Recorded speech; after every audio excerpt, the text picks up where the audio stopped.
Hello, this is a guy who likes fanfiction and is too lazy to read, so here is Prince of the Eye audio form. Check the description for the links to the author. Chapter 21, The City of Aftermath. Malum datum, 175.m33. In the years that followed the Battle of the Forge, the masters who had survived the confrontation with Horus re-emerged from obscurity.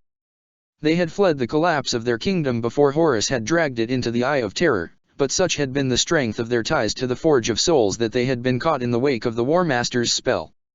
One by one the Masters fell, pulled from the Empyrean's depths into the Eye, and were scattered within its ever-shifting borders. On Daemon worlds and in the savage wilderness of Eye's Pace, they descended like burning comets, and the agony they felt must have been terrible indeed. Trapped in the half-reality of the Eye and cut off from the Forge of Souls, the Masters were much diminished. But they remained potent in a manner usually reserved for Daemon princes, as those unfortunates who encountered them first soon learned to their cost. Tribes of mutants and wandering warbands were slaughtered as the Masters rose from their fall, full of rage at the War Master's victory and conquest of the Forge. The terrified survivors of these groups fell to their knees in awed worship, offering their devotion to the Masters in the hope of surviving.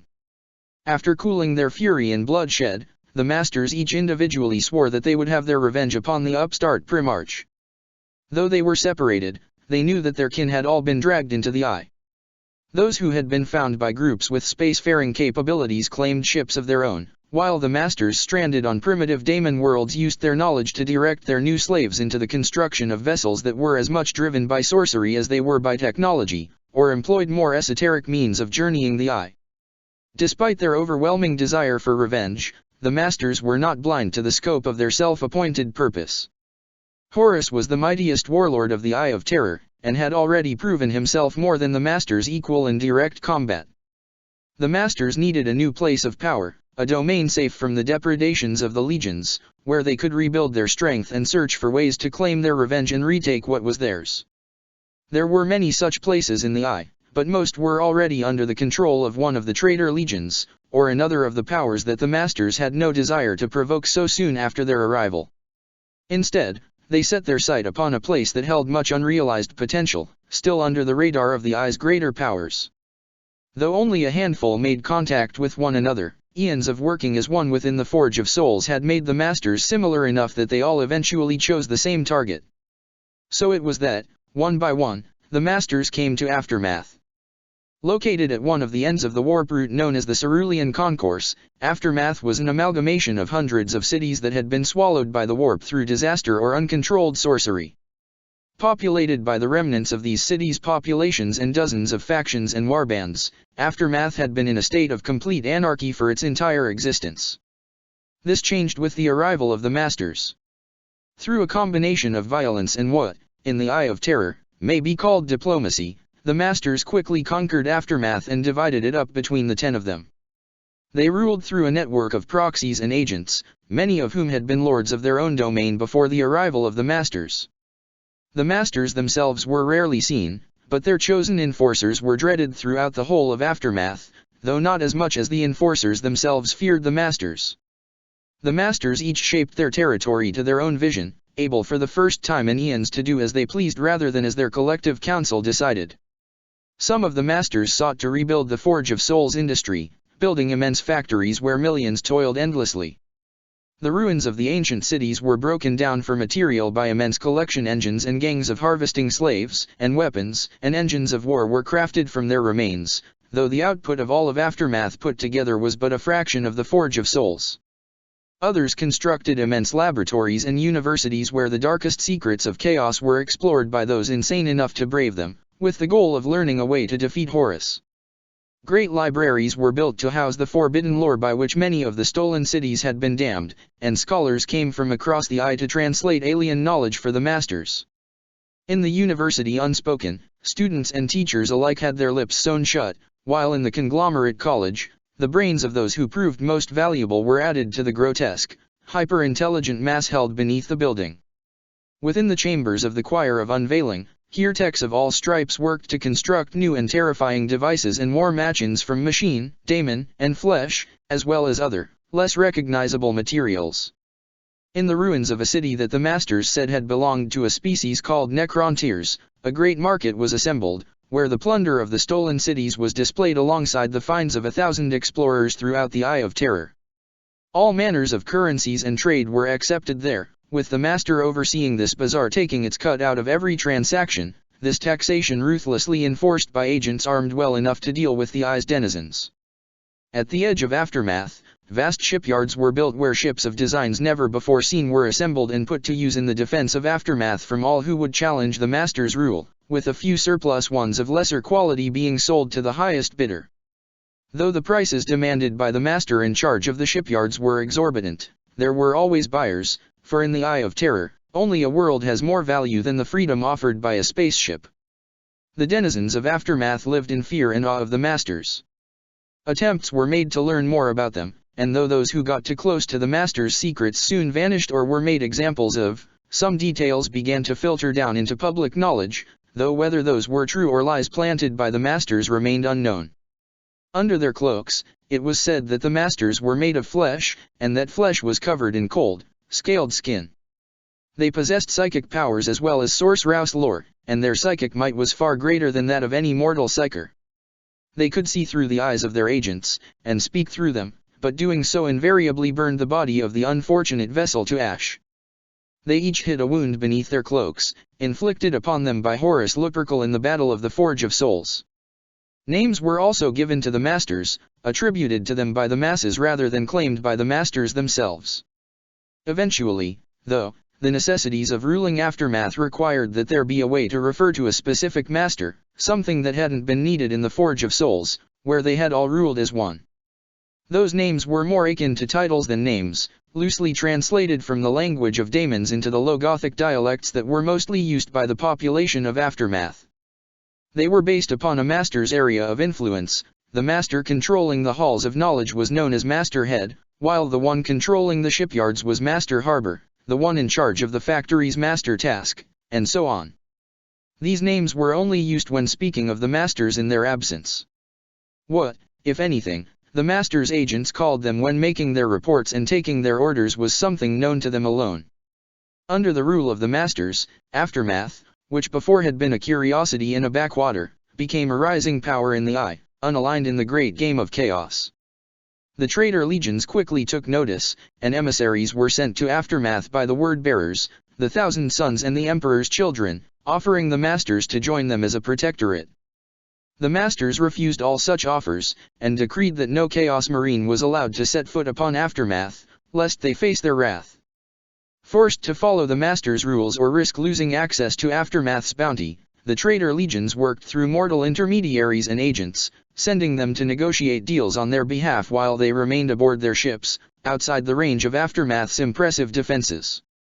Apart from the traitor legionaries, held at bay to preserve the independence of Aftermath under the master's rule, Aftermath welcomed all others, from mortal heretics to mutants to daemons and Xenos.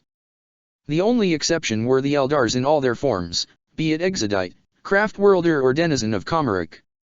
The masters despised the children of Isha, for reasons they never deigned to explain, and any such beings discovered in Aftermath were immediately hunted down by their agents and slain on the spot, without trial or interrogation.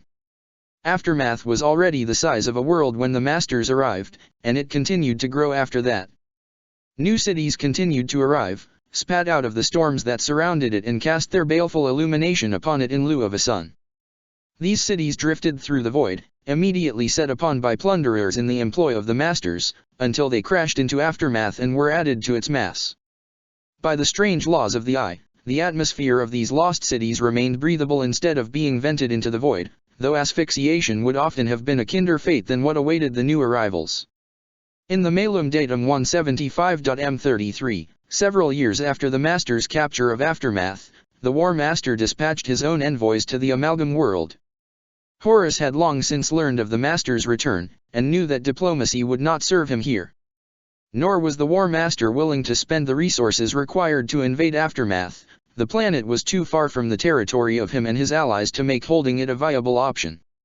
Destroying it would not only waste its potential but also scatter the masters anew, forcing them to find a new place from where to scheme, one Horus may not find. Instead, Horus' goal was to undermine the master's rule and to make sure that he had his own stake in the power games of Aftermath. Once more, the War Master's cunning was displayed in the unpredictable way he approached the problem. When the flotilla of the 16th Legion emerged from the storms surrounding Aftermath, the Masters roused the alarm and prepared their defenses, thinking that the War Master had come to finish what he had started at the Forge of Souls. But the flotilla hung back, seemingly waiting for something else to happen. Only the crazed scholars of Aftermath's dark universities realized the plan, and then only too late. A few days after the flotilla's arrival, the storms parted once more, revealing not Horasian reinforcements as the Masters' warlords had suspected, but a new city. Before any of the Masters' plunderers could reach it, the sons of Horus' forces fell upon the latest city stolen by the Sea of Souls. There, they were welcomed as saviors and liberators by the Horasian rebels whose actions had triggered the city's doom. The whole city, hundreds of kilometers long, was turned into a stronghold by the sons of Horus and their allies, with the terrified human population either driven into submission or exterminated. The defenses of Aftermath could not destroy a target of that size, and the 16th Legion flotilla protected the drifting city until the last stretch of its slow, inevitable journey. Vast void shields were activated, covering areas of the city from bombardment by the Master's own ships. Eventually, it slammed into Aftermath's edges, where the forces of the Masters were ready for the attack. But no attack came. Instead, a single servitor emerged, broadcasting a message from Horus himself. The War Master declared that this newest region of Aftermath belonged to him, an embassy through which his will would be made known. His ambassador, the only name by which the son of Horus sent to oversee the operation and then the interests of the 16th in Aftermath, was his voice and his hand upon Aftermath. In a show of insults disguised as generosity, Horus granted the Masters their control of the rest of Aftermath, so long as they accepted his embassy and remained neutral in the conflicts of the Eye of Terror. The servitor was obliterated, and the Masters ordered that the border of the new city be sealed. But even with all of the resources under their command, there was simply too much distance to cover. Agents of the War Master slipped out and mingled with the crowds of Aftermath, and the Horasians joined the latest front of the great game of chaos. Armies sent beyond the border disappeared, ambushed by sons of Horus commandos and the augmented mortal soldiers they had created from the descendants of those who had plunged the city into the warp. Eventually, the deal Horus had offered became reality in practice, even if the Masters never accepted it. As Horus had no doubt expected, the Masters' merciless rule caused rebellion and unrest. Just as Horus had done for the Imperium with his proclamation, the ambassador presented himself and Horasian rule as an alternative to the Masters' tyranny. The Masters' hold grew more tenuous as uprisings secretly sponsored by the Horasians multiplied, answered to by crushing force. Aftermath became a battlefield where wars were fought in the shadows of the amalgam world, all sides of the conflict seeking to preserve the value of what they were fighting over. Other factions beyond the Masters and the traitor legions formed in Aftermath. The Nine, a breed of mutants hailing from the Trebedias sector, had been forced to flee after the Imperium had discovered their inhuman rule over the world of Nabrand. They had brought their capital city, along with the source of their power, the Pit of Fire and Flesh, and proven strong enough to withstand the Masters' initial attempts at subjugating them. A treaty was negotiated allowing the Nine to retain control of their city and their chattel, though the Masters demanded that the Nine ability to create new members of their kind by plunging mortals into the pit be heavily restricted in compensation. The Ancients, those mysterious progenitors of the Nine race, agreed to the Masters' demand. Strong beyond mortal measure, the Nine became mercenaries and enforcers for the other factions, prevented by the terms of the treaty to expand their territory beyond their single city. Lineages that had once ruled continents on Nabrand became something akin to crime syndicates, offering protection to those who could afford their rate in wealth, flesh, and souls. The Seraphims, winged agents of Tzientch, flew from the storms surrounding Aftermath without the need for spacecraft. Twice as tall as mortal men, they took residence within what had once been a spire of an imperial hive city, the previous occupants being subjected to unspeakable acts that turned them into mind-broken puppets of the Seraphims. After a few attempts to reclaim the spire ended up in disaster, one of the Masters went there itself. When it emerged several days later, an accord of sorts had been reached. The Seraphims were given the right to the spire and the ability to go through Aftermath unopposed, so long as they did not interfere with the business of the Masters. In the wake of that declaration, the Seraphims began to wander the streets of Aftermath, following the unfathomable errands given onto them by the changer of ways. Sometimes, they were accompanied by one of their hallowed servants, to speak in their stead. None living in Aftermath could truthfully claim to have ever heard a seraphim speak. The one known as Zireaat, said by some to be the daughter of Fulgrim, came to Aftermath alone, but did not remain so for long. She, if it was indeed a she, became the center of the Slaaneshi cabals in Aftermath, a figure of worship and adoration. Even the Masters recognized that some of Aftermath's population needed recreation, and so they allowed Zireaat to rule over a host of clubs and houses of pleasure, where the denizens of Aftermath could seek a reprieve from their harsh lives. The cults of the Dark Prince were deeply embedded within this network, drawing many to the worship of Slaanesh. Zireaat sat on her throne atop an empire of vice, surviving all attempts made to remove and replace her. The rumors of her parentage began when a daemon host of Khurn sought to destroy her and, after the resulting battle left an entire district in ruins, she emerged from the devastation not only alive and victorious, but without a single wound. There were more. The killing guilds of Ezithias, banished from the Imperium for their worship of murder, the revenant cults of the graveyard world of Halosmark, the refugee clans of the Rakgol fleeing from some terrible infighting deep within the Xenos territory. All of these and more came to Aftermath, seeking something they believed they could find in the stolen cities and the small empires that had been built upon their corpses. Both the Masters and the Embassy, along with the envoys of the other powers of the Eye, manipulated them to their own ends, and, sometimes, very rarely, they were manipulated in turn. None of the Dark Gods could claim Aftermath, but it was certain that Tzeentch was the one who derived the most pleasure from its existence. Chapter 22, The Father of Monsters. Malum Datum, 259-M33. By the time the Legion Wars had ended and the Long War begun, the traitor legions had been all but bled dry. The purge of the loyalists within their own ranks, the grueling campaigns of the heresy, the slaughters at Beta Garman and Terra and 1,000 other, unremembered worlds, had left them a pale shadow of their former strength. The apothecaries of the rebel legions had been driven to extremities never before contemplated to replenish their decimated ranks, abducting the youths of conquered worlds and brutally transforming them into warriors whose only purpose was to die in the War Master's service. Gene Seed had been experimented upon to try and stretch the limits of its growth, resulting in the birth of malformed, insane monsters that could only be used after extensive cybernetic augmentation to make them controllable. For every success the apothecaries had found, there had been a dozen gruesome failures. And now, within the Eye of Terror, the traitor legions faced extinction once more. Their numbers had been diminished by the Legion Wars, and though those had now guttered down and the Long War had turned into a form where there was less need for Astaroth's troops, all within the Eye knew that they must find ways to restore their lost numbers. To do otherwise was to risk destruction at the hands of rival legions, and perhaps even the inability to act when at long last the Imperium collapsed under the weight of its own hypocrisy.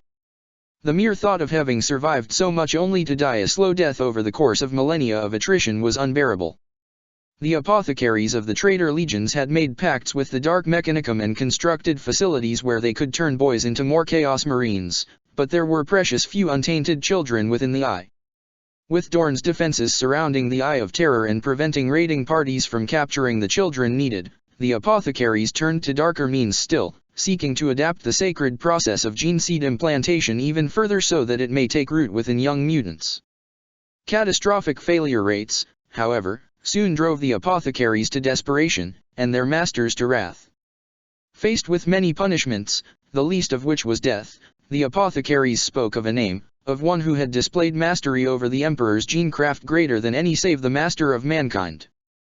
They spoke of Fabius Bile, chief apothecary of the Emperor's children. Bile had last been sighted at Scalathrax, where he had abandoned soon after the arrival of Horus and the end of hostilities between the 3rd and 12th legions. The chief apothecary had departed the planet aboard a single warship, the Pulchritudinus, and had not been seen since. Even Horus, when faced with the failure of his apothecaries, sent his agents to find the chief apothecary and bring him to the War Master, so that his expertise may be put to the Prince of the Eye's service. Using demonic trackers, these agents followed the spoor of Bile across the Eye. Beginning at Scalathrax, they recreated the journey the chief apothecary had taken more than 1,000 years ago. The quest was difficult, for the trail had been mudded, whether by the tides of the Eye, the will of the gods, or the machinations of Baal himself, the hunters could not tell. For decades, the hunters continued their fruitless hunt. Sometimes, they came upon traces left by Baal's activities, worlds overrun by twisted mutants, or whose population still trembled and fled at the sight of power armor. They found ruins haunted by things that only distantly resembled men, mass graves filled with billions of corpses, and monuments built from the salt of mourning tears. The mark of Baal had been left on these worlds, written in atrocity and genetic coding. It was these discoveries that led to Baal being nicknamed the father of monsters among the ranks of those tasked with his capture.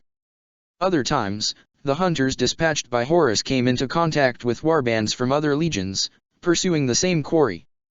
Baal's expertise was sought by all those with the wherewithal to realize the peril faced by the traitor legions in their exile. Most sought to make use of that expertise themselves, but a few wanted to make sure it died with him, consigning the legions to a slow death that would leave them as the favored champions of the ruinous powers.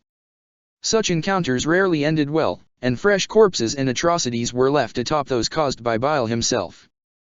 But for all the effort and bloodshed, the truth was that the hunters were no closer to finding Baal now as they had been when they had begun their quest. It was then, as the son of Horus leading them was starting to consider returning to Malum and face the punishment for his failure, that the ship of the Alpha Legion came. A single vessel, barely entering the range of the hunters' auspex, transmitted a single message, a set of etheric coordinates that could be used by a navigator experienced in the Eye of Terror's tides to find a particular location, and a short sentence, "There be the father of monsters." The allegiance and motives of the 20th Legion had always been suspect, and this reeked of a trap. But so desperate were the sons of Horus that they decided to go to the coordinates anyway. The navigators and bound daemons that guided the fleet were fed the knowledge that the message had carried, and they followed the path laid down by the sons of the Hydra, abandoning the trail they had followed thus far to no avail. They plunged into the depths of the Eye's eternal storms, and, though the journey was hard and many crew were lost to demonic manifestations, they eventually reached their destination. The gate to Baal's kingdom was a literal gate, an ancient gateway, built by a Xenos species long since dead and dragged into the Eye of Terror when the Eldar's folly had birthed the Dark Prince. Slowly turning around a black hole, it was a ring of arcane technology over 1,000 kilometers in diameter, a wondrous feat of engineering that spoke of the advancement of its creators. Whatever scientific principles had once enabled the gate to function had been twisted by the Eye long ago, however. Daemons born of the last nightmarish echoes of the gate's creators infested the kilometer-wide ring, and the alien technology had been corrupted into a parody of itself. Yet despite this, the gate still worked. A vortex of eldritch energies filled the ring, patterns forming in the endless swirling that caught the souls of several crews foolish enough to look upon it directly. Their bodies fell to dust with a sound akin to a sigh, their spirits ripped from their flesh and cast to whatever doom awaited them within the gate. As the sons of Horus came to the gate, they realized that they hadn't been the only ones told where to find their prey. Ships bearing the heraldry of the Emperor's children, the Death Guard, the Thousand Sons, the World Eaters and other, lesser factions of the Eye were arriving. The true intention of the Alpha Legion in revealing this location, if the gate even led to Baal at all, had become obvious, though their motives remained as obscure as ever. Let the Eye of Terror burn anew, in an inferno lit by the spark of false hope. Anonymous legionary of the 20th Legion. Half-hearted attempts at communication soon broke down. All of them had come for Baal, and none of them were willing to let the others have him. The flotillas prepared to engage each other, as bloodlust and old hatred overpowered the impulse to do the tactically sensible thing and let the others slaughter each other first. But before the first shot was fired, the gate pulsed, and a fleet emerged from the vortex. Surprised, the hunters disengaged and unlocked their weapons from one another, turning to face these new arrivals. Leading this new armada was the Pulchritudinus. The venerable cruiser, which had borne another name during the halcyon days of the Great Crusade, had changed greatly since its coming to the Eye of Terror. But beneath the fleshy growth and dark tech augmentations, its original identifier beacon still pulsed its name to the hunters, who matched it against the records of their data engines. By contrast, the ships that followed the Pulchritudinus like wolves behind a pack leader were entirely unknown. Their designs clearly originated from Terran standards, but they had deviated far from the original STC blueprints that had been the source of most of the Imperial Army's vessels. Strange weapons and devices were affixed to their hulls, drawing not upon the dark lore of the warp, but other technological paths that had either been long forgotten or forbidden by the Mechanicum. The fleet was almost a match for all the hunting flotillas combined, and even with its coming there was no chance of the hunters working together against it. At its head was none other than Fabius Bile himself, who stood on the bridge of the Pulchritudinus. The chief apothecary of the 3rd Legion appeared on the screens of the ships that had searched for him, his gaunt face looking even older than it had at the end of the heresy, his eyes burning with alloyed madness and conviction. I do not serve Fulgrim, nor any of the other failed primarchs or the foul entities that control them. I am the primogenitor of a new race, a new empire, which will inherit the galaxy long after the Imperium and its enemies have burned down to ash. Welcome to Newgate, cousins. Now, shall we speak business? Fabius Bile, during the confrontation at Newgate.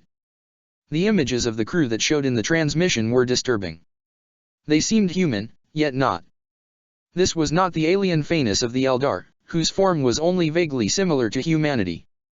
There was nothing that distinguished these beings from normal humans at a first glance, yet any who looked upon them knew, in their heart of heart, that they were something else. It was a deep, instinctive repulsion, an evolutionary drive to destroy and purge a competitive breed. These were the new men, Bile's latest creations.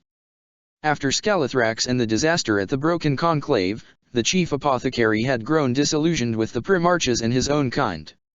After his journey through the Eye, gathering followers and resources while leaving abominations in his wake, the father of monsters had discovered Newgate, and raised an empire on the other side, one populated solely by his creations, the new men he had forged from humanity's genetic code.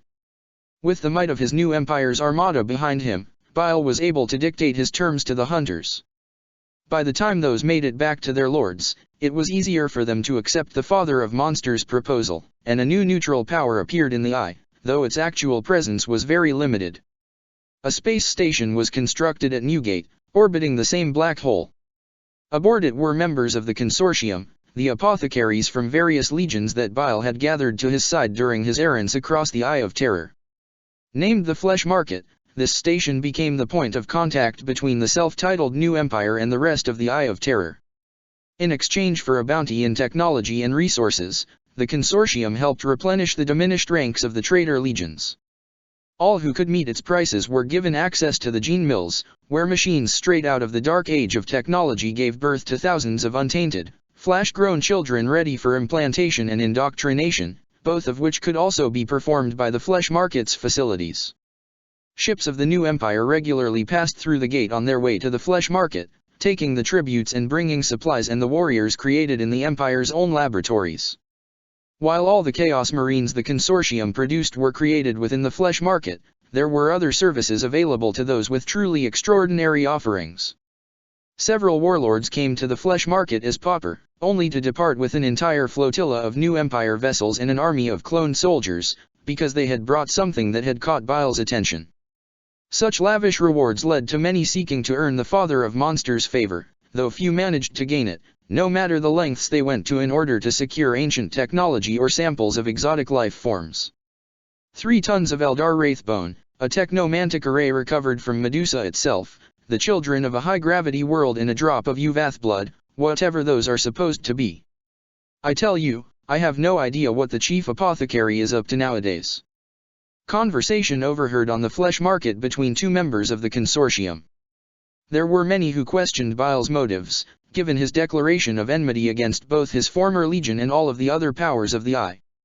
The prevalent theory was that, for all his bluster, the father of monsters knew that he could not hold his precious, New Empire, against the combined wrath of the traitor legions. The Flesh Market was a solution to the traitor legions' problem, one that no one liked, but, crucially, one they could live with, and one that didn't grant any advantage to a specific legion. By playing the factions of the Eye against each other, Bile had ensured no one would risk passing through Newgate and launching an invasion of his new empire.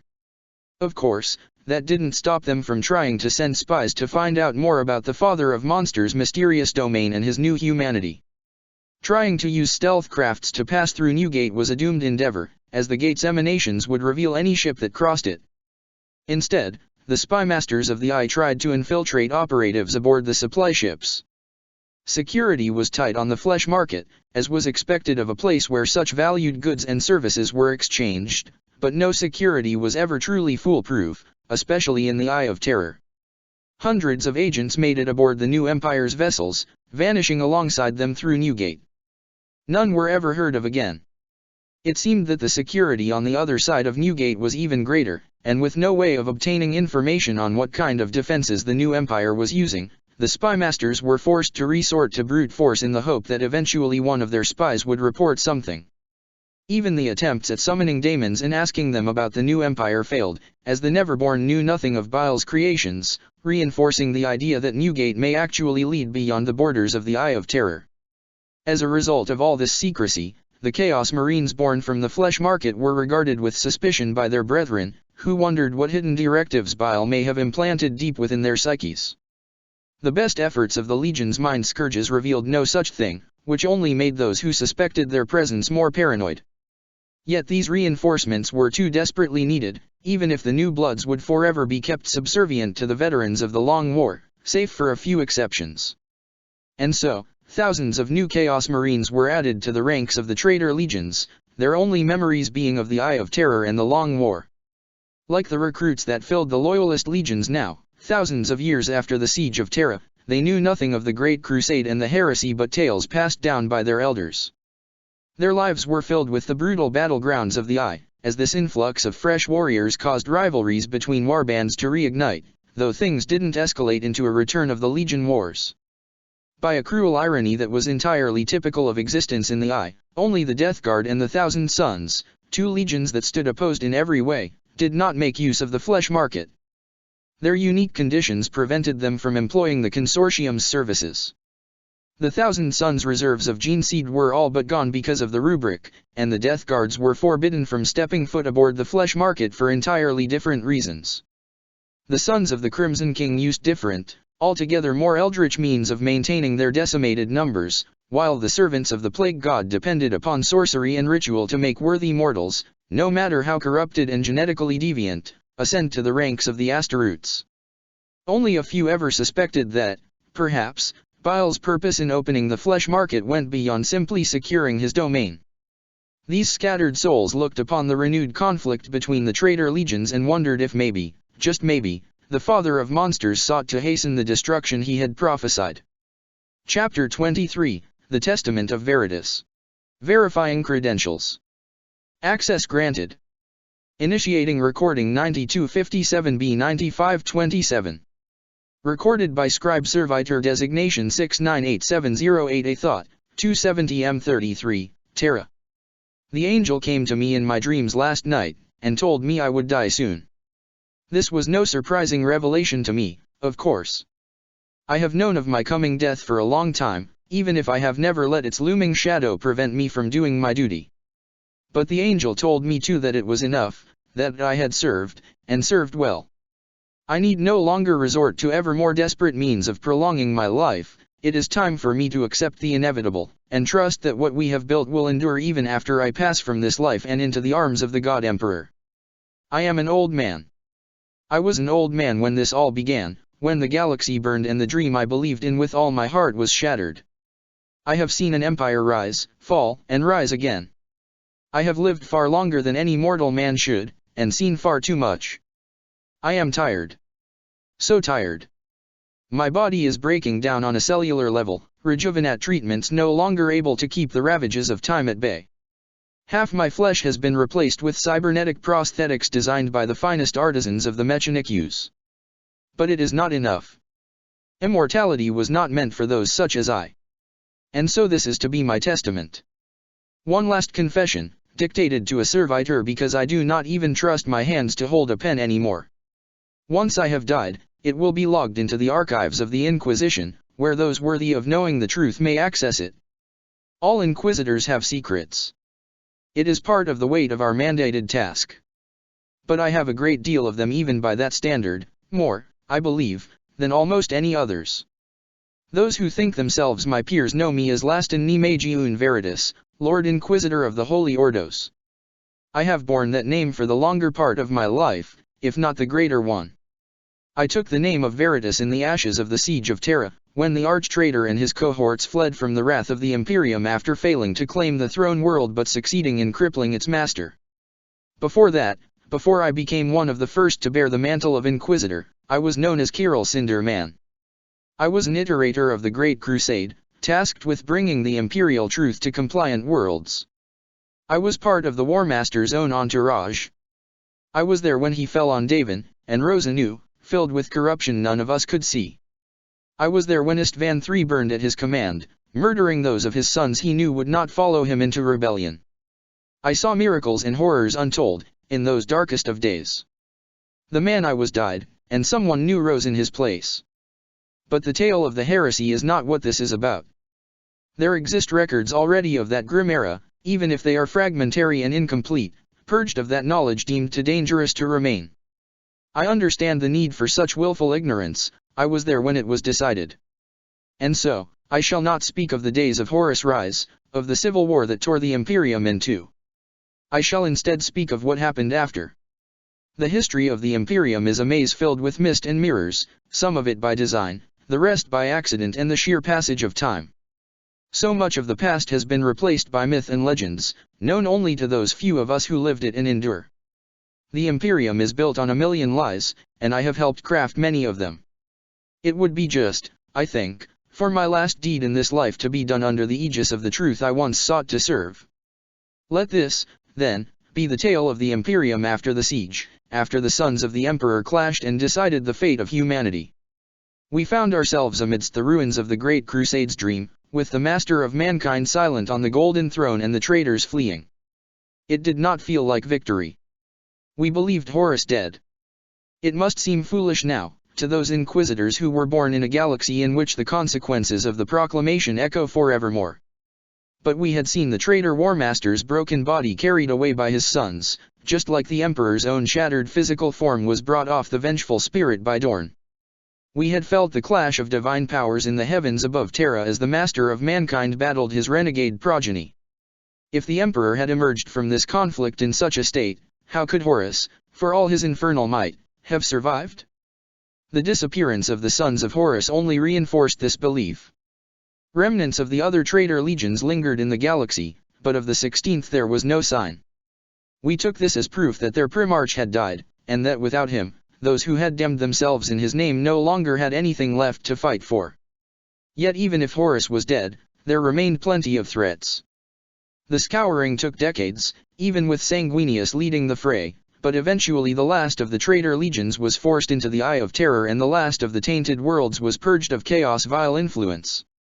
It was not without cost. Billions of lives were lost, either in the conquest of renegade strongholds or in the purges of planets that could not be saved. Even the Primarches were not spared the cost. Lionel Johnson, Primarch of the Dark Angels, fell alongside his home world of Caliban when elements of the traitor legions destroyed the planet in the name of spiteful hatred, and Jagatai Khan, Lord of the White Scars, vanished when he pursued the Dark Eldars that had preyed upon Kogarus during the heresy. The Inquisition, founded by Malkador the Sigillite, then began its appointed task. The forces of chaos had been defeated in the field of battle, but such had been necessary only because they had succeeded in turning half the might of the Imperium against itself. It fell to us to keep watch against the archenemy's pernicious influence, a grim and thankless duty, but a necessary one. And so began the new age of Imperium. The remaining Primarches withdrew from the daily running of the Imperium, letting it in the hands of the Council of Terra, where the High Lords gathered. Dorn went to Kadaya, the jungle world that stood before the gate leading into Eye of Terror. The Praetorian remembered his defeat at Perturabo's hands in the Iron Cage, where only the intervention of Sanguinius and Guilliman had prevented his legion's slaughter. Under his direction, Kadaya was remade into a fortress, one that would stand against even the might of the Iron Warriors and the other traitor legions, should they ever return. Most of the Iron Hands who had survived the Istvan atrocity had vanished during the heresy, cast adrift without clear leadership after the mysterious death of Shadrach Medusan. Guilliman went looking for them, and several years later, he returned with the fragmented forces of the 10th Legion with him, their oaths of loyalty to the Imperium renewed. Russ returned to Fenris to brood, while Sanguinius left his legion to take up the mantle of knight-errant and messenger of his father's will across the stars. Fukin remained on Terra, to help rebuild and then defend it. And Corax, well, the Raven Lord has his secrets, and it is not my place to tell them, not even now. For over half a millennium, we rebuilt what had been torn down. Much of what was lost in the flames of the heresy was gone forever. The knowledge of the Mechanicum had been broken in the Martian wars, their priceless libraries set ablaze by the abominations of the rebels. Most of all, though, we had lost our innocence. The passage of a few generations was enough for the horrors of the heresy to fade from memory, for the truth of the warp and those that dwell within to turn to myth and legend. The Inquisition helped bury the truth, one execution and audit at a time. I was there when the decision was made that mankind was not ready to face the reality of the universe, and it is a decision I stand by to this day, despite its terrible cost. But despite these terrible losses, we endured. Planets whose populations had been wiped out were colonized anew. Ruined cities were rebuilt, spires raising atop the buried remnants of civilizations that had weathered the horrors of old night only to fall to those of the heresy. The Imperial Army was broken between the Imperial Guard and the Imperial Navy, and the Loyalist legions no longer gathered in the tens of thousands, instead operating in smaller chapters more suited to the task of keeping the peace and serving as the spearhead of the Emperor's armies. It was in those days that the ecclesiarchy rose. I, who had been one of the first preachers of the God Emperor, despite knowing that the Lectitio Divinatus had been written by none other than Lorgar himself, played a part in its creation. I believed then as I do now that faith in the God Emperor would be a shield against the depredations of the ruinous powers, and for all the destruction caused by failed priests, I remain steadfast in my conviction that it is a cost worth paying. The Primarchs disagreed, of course, how could they not? I would have worried if they had encouraged the rise of a creed that saw them as demigods and archangels. It is to their credit that they tried to stop us, just as it is that they eventually gave up and accepted the inevitable. With the pacification of the galaxy, the rebuilding of the Imperium and the mortar of the Imperial Creed, a golden age began. What threats remained were small, alien forces trying our borders, and minor rebellions sprouting on isolated worlds. The warp storms that had raged during the heresy had vanished, and ships sailed the Sea of Souls with greater ease than, according to the records of the navigator houses, had been seen since before the Age of Strife. And then, after over 7 centuries of relative peace and prosperity, came the proclamation. Those who didn't live it cannot imagine the shock it brought us.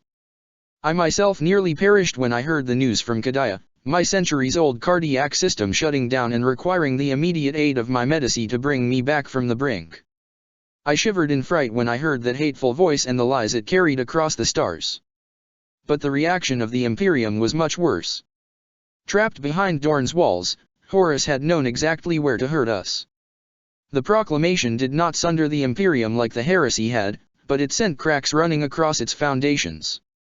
The High Lords, who had grown used to ruling over a peaceful domain, were terrified at the return of what too many of them had thought to be a mere myth used to justify the power of the Inquisition.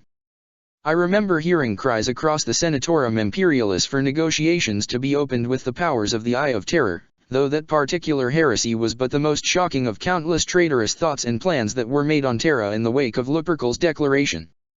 In the end, it fell to the Primarchs to restore order.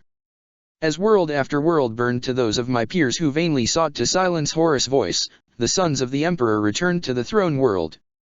They stood in judgment of the High Lords and their squabbling, and found them wanting. The Senatorum Imperialis was purged, with Sanguinius himself leading it as the Emperor's own wrath. I had seen the angel fight before, yet even I trembled that day. With order restored on Terra, the commands were sent across the galaxy. The purges were stopped, and renewed focus was given to preventing the rebellion of imperial worlds. Sanguinius called the Sisters of Silence, who had fallen out of favor after the Scouring, back from their exile. The Inquisition branched out, evolving beyond Malcador's framework. Several ordos were founded, each focusing on one specific aspect of the threats facing mankind. I myself am a member of the Ordo Malleus, dedicated to stamping out any and all infernal influence upon the soul of humanity. Other ordos include the Ordo Xenos, whose members hunt down alien menaces with the Space Wolves serving as their enforcers and champions. But most importantly in those days, the Ordo Hereticus was created to serve as the hunters of witches and heretics, the latter category now including all those who rejected the rule of the Imperium due to Horus' poisonous demagoguery. The ecclesiarchy's role was also reinforced in the wake of the proclamation.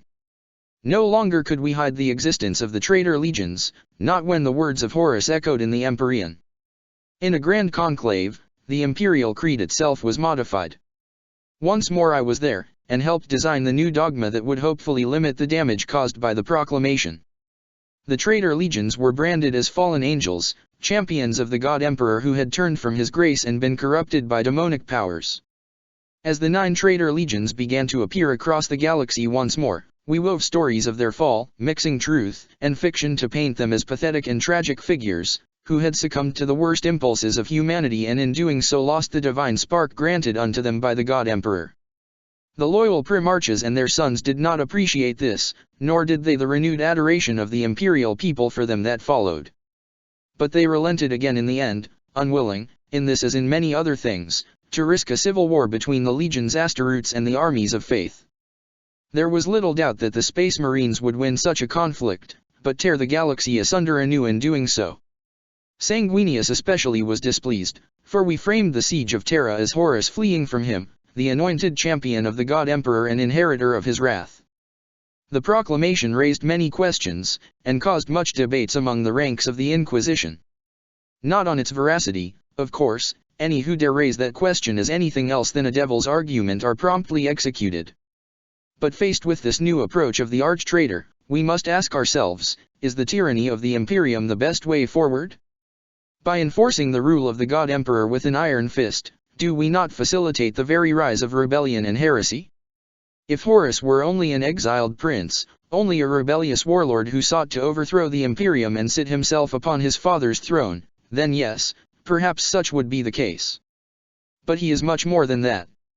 We Inquisitors are not enforcers of a cruel and tyrannical regime akin to countless others in humanity's history, using propaganda and fear to maintain our rule.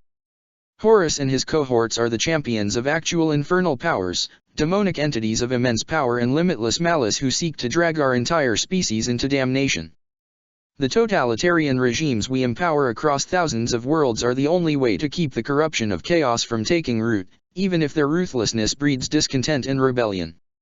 It is tempting to rule with a lighter hand, but even in Ultramar, where Guilliman's rule brings prosperity and relative freedom, there is still dissent, as petty tyrants seek to build their own empires in the avenging sun's shadow, only to be mercilessly crushed at the first sign of chaotic influence or once diplomacy has failed. And so began the age of vigilance, amidst tyranny and paranoia, in which we all yet live. Since the proclamation, the Imperium's borders have more or less remained constant, with our attention focused inward. Fewer colonies are established every year, as it is easiest for heresy to take root on frontier worlds where the imperial infrastructure isn't yet fully developed. Those few new settlements created on resource-rich worlds discovered by rogue traders are heavily monitored by the Ordo Hereticus, a heavy-handedness that, once again, causes much resentment and fear from the population. The Iron Hands were brought in to handle the purge of rebellious worlds, performing their task with cold rigor and mathematical precision. The Iron Fathers judge rebels and heretics by exacting standards, deciding alongside inquisitors how much of the local population must be exterminated to remove the rot. Theirs is a dreaded name, and not one invoked lightly. The Imperial Fists are the defenders of Kadaya and the Aegis Ocularis, keeping close watch on the Eye of Terror. Information on what transpires within that realm of madness is scarce, extracted from the few Chaos Marines who have been captured over the centuries. Even what these traitors tell us is often contradictory, but we do know that, after a time of conflict known as the Legion Wars, the traitor legions have settled into an uneasy peace and focused their efforts on the corruption of the Imperium in preparation for the day they break free of the Eye and return to the Matorium. The White Scars have become hunters of pirates, laying traps and ambushes for renegades and alien reavers. They hate the Dark Eldar above all others, and still search for the location of their lost Gene-Sire. With the bulk of the Imperial Navy dedicated to internal security, the denizens of Comarik must plan their raids in real space very carefully, and it is believed by the Ordo Xenos that the Dark City has been going hungry for centuries now. I have spoken with colleagues belonging to that Ordo who fear that, in the coming years, the highborn of that hateful Xenos breed will be forced to take drastic action to satisfy the gnawing hunger at the core of their darkling souls. The 500 worlds are the pinnacle of the new Imperium. Under Guilliman, this sector of space is the most prosperous, peaceful, and advanced area of the Imperium. From within it come the armies of Ultramar, under the leadership of the 13th Legion, bringing support and succor to other parts of the Imperium. But even now, there is dissent. The traitor legions know of Guilliman's importance in the New Order, and there are many inquisitors stationed in the 500 worlds, dedicated to protecting them from the schemes of the archenemy. With the memory of the Primarch's purge after the proclamation, the High Lords have remained focused on their duties, with only minor corruption, focused on venal pursuits at levels that are to be expected from people holding such power. Fukin remains on Terra as a further remainder of the peril of failure, and his genius has helped transform the entire Sol system into something that is almost completely self-sustaining, without the dependency on imported resources that was the norm during the Great Crusade. With our borders secured, there is less need for military resources than during the Great Crusade. Indeed, any governor gearing up for war without due course will draw the eye of the Inquisition, as this is a warning of potential rebellion, and the tithes across the Imperium have lowered accordingly. Even so, the prosperity of the post-heresy era has yet to return, let alone the utopia that was promised during the Great Crusade. The disappearance of Rus was another blow to the Imperium. Even if the Wolf King had remained on Fenris since the end of the Scouring, knowing that the traitor legions could strike at one of the legions' home world was a sobering thought. All loyal legions redoubled the defenses of their own home worlds in the wake of the Crimson King's attack, and the ties between the 6th Legion and the Ordo Xenos were reinforced as the Space Wolves sought to safeguard their place in the Imperium without their Primarch. The long war continues. Through their heretical sorcery, scattered across the galaxy by the thrice-accursed cult chips of Horus, Chaos Marines hailing from all 9 traitor legions walk the worlds of the Imperium once more. Never in great number, thankfully, but even a single fallen Asteroutes is a force to be reckoned with, capable of turning a conspiracy of grumbling nobles into a planet-wide rebellion that can only be put down with exterminatus. I have faced these tainted grandchildren of the God Emperor several times during my career, and lost friends and parts of myself to them. I have witnessed horrors that nearly matched those of the heresy, for even now, after so many centuries, the memories of those days are still burned in my mind, in my very soul. The Chaos Marines who are sent from the Eye are cunning ones, capable of hiding the true extent of their corruption, but when their back is at the wall, or when their foul plans finally unfold, their true nature is revealed for all to see. I have seen men, women, and children offered up as sacrifices to the dark gods, seen disciplined armies turned to blood-crazed hordes, seen cities reduced to ash and less than ash. But through it all, I have endured, I have kept going on. For the dream of the God Emperor may have died, but hope yet remains, so long as there is breath left in us to defy the cruelty of fate, to stand against the tides of ruin, to spit in the eye of chaos. Only in death does duty ends, and my duty will soon be ended, after over 2,000 years. I wonder, will she be waiting for me? Chapter 24, Firsts of the Damned. Malum Datum. There are no kings in the Eye of Terror, even proud Horus dares only claim the title of prince. The same is true among daemons, though there are legends of ancient, powerful daemon kings, who ruled over kingdoms stretching across the stars. If such beings ever existed, they are gone now, slain by those who oppose the corruption of the warp or cast down in ages past by gods that brook no rivals to their absolute dominion over the Neverborn. But though there are no kings among daemon kind, there still exists an aristocracy of hell, made up of the ruinous power's most exalted slaves. Daemon princes and greater daemons, the lords of their own infernal hosts, warlords and courtiers of the great game of chaos, forever dancing to the tune of the dark gods. Across the Eye and beyond, their names and titles are whispered in the darkness, and inscribed upon parchment and stone by the hands of madmen. A conclave of such beings was gathering on the daemon world of Haklorven, where 1 trillion lost souls were trapped in a single moment of betrayed hope. As the tides of the Eye shifted, the daemon world was left unchanged, an eternal monument to the folly of the ancient race that had thought to cheat the dark gods of their due, in an age before the fall of the Eldar. The infernal nobility met high above the fields of frozen souls, atop the remnants of the tower upon which the ill-fated ritual that had doomed this world had been conducted. There it was that the daemon lords who met on Haklorven's highest point, gathered from across the Eye of Terror to discuss matters of pacts and vengeance. They were exiles all, chased from their own domains by the armies of the traitor legions, these upstart newcomers to the great game. As the Legion Wars had raged, the sons of the renegade Primarchs had sought to draw every resource available in the Eye of Terror under their control.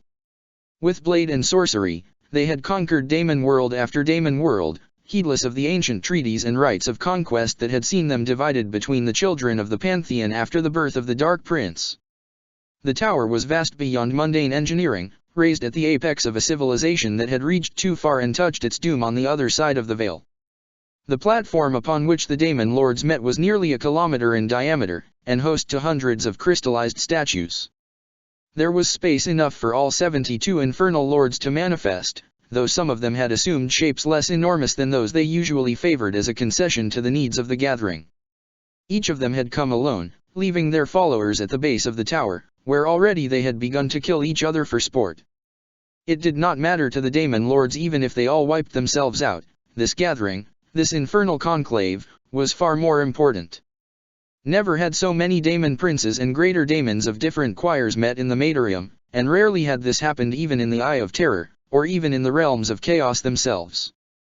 The sheer diversity of the gathering was a sign of the scale of the disturbance introduced by the traitor legions into what passed for the balance of power within the Eye. The being known as the Sovereign of Starless Nights was a figure of absolute blackness in which shone the light of the stars as seen from its home world, before it had stolen them and driven its own people into a pit of existential dread so powerful they had destroyed themselves. For ages uncounted it had reigned over the husk of that world, cloaked in eternal night, until the rise of Slaanesh had pulled it into the Eye of Terror, where the Sovereign had been overthrown by a cabal of champions bearing the Eye of Horus as their banner. After a long period of discussions, intrigues, alliances and betrayals, the Sovereign had emerged as the representative of the 17th Cientian Daemon Lords present at the conclave. Of the 72, the chosen of Khurne numbered the least.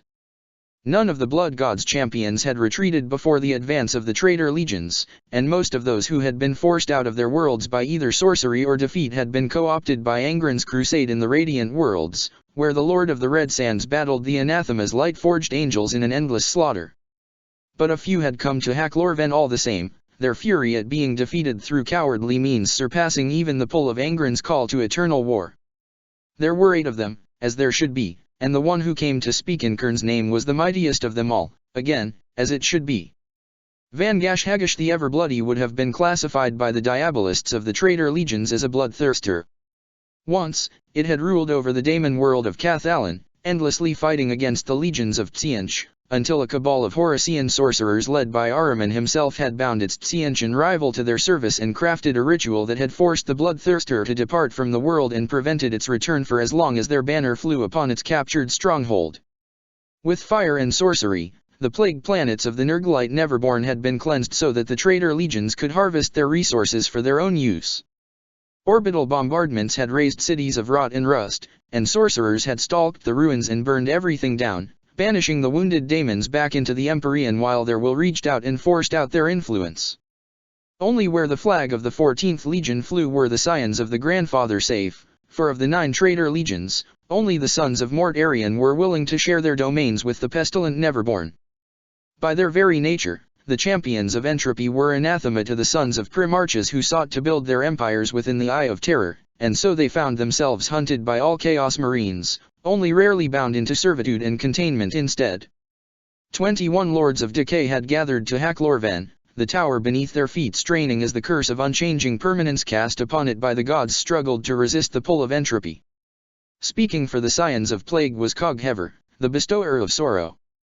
Unlike most daemons of Nurgle, the bestower did not resemble the grotesquely bloated figure of the Plague Father himself, but was instead a tall, skeletal figure clad in a hooded cloak woven from the life strands of the countless millions it had slain through spreading the gifts of Nurgle.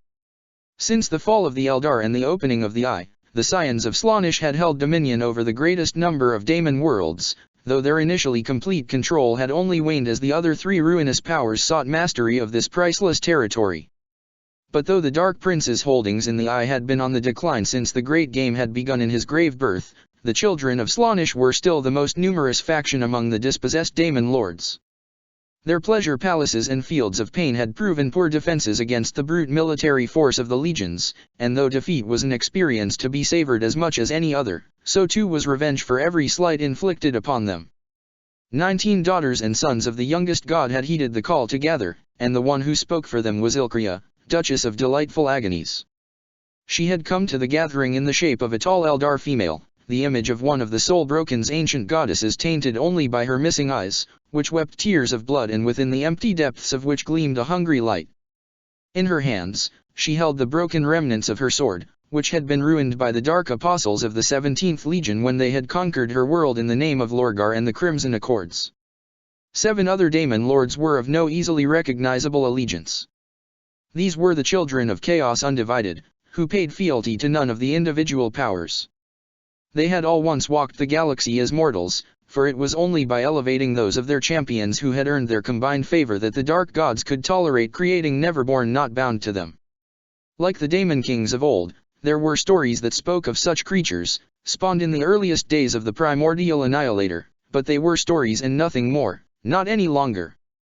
The 7 stood together, isolated from the rest of the demonic courts, for they were ever a breed apart, marked for a special kind of greatness even among Daemon Lords, while at the same time forever looked down upon for their mortal origins.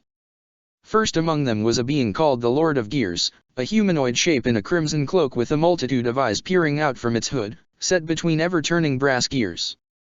It had been human, during the dark age of technology, and though its dominion was far from the Eye of Terror, it had still been usurped, stolen from it by one of the most successful cults created by the Horasian ships who had slipped through the Kadayan Gate at the proclamation.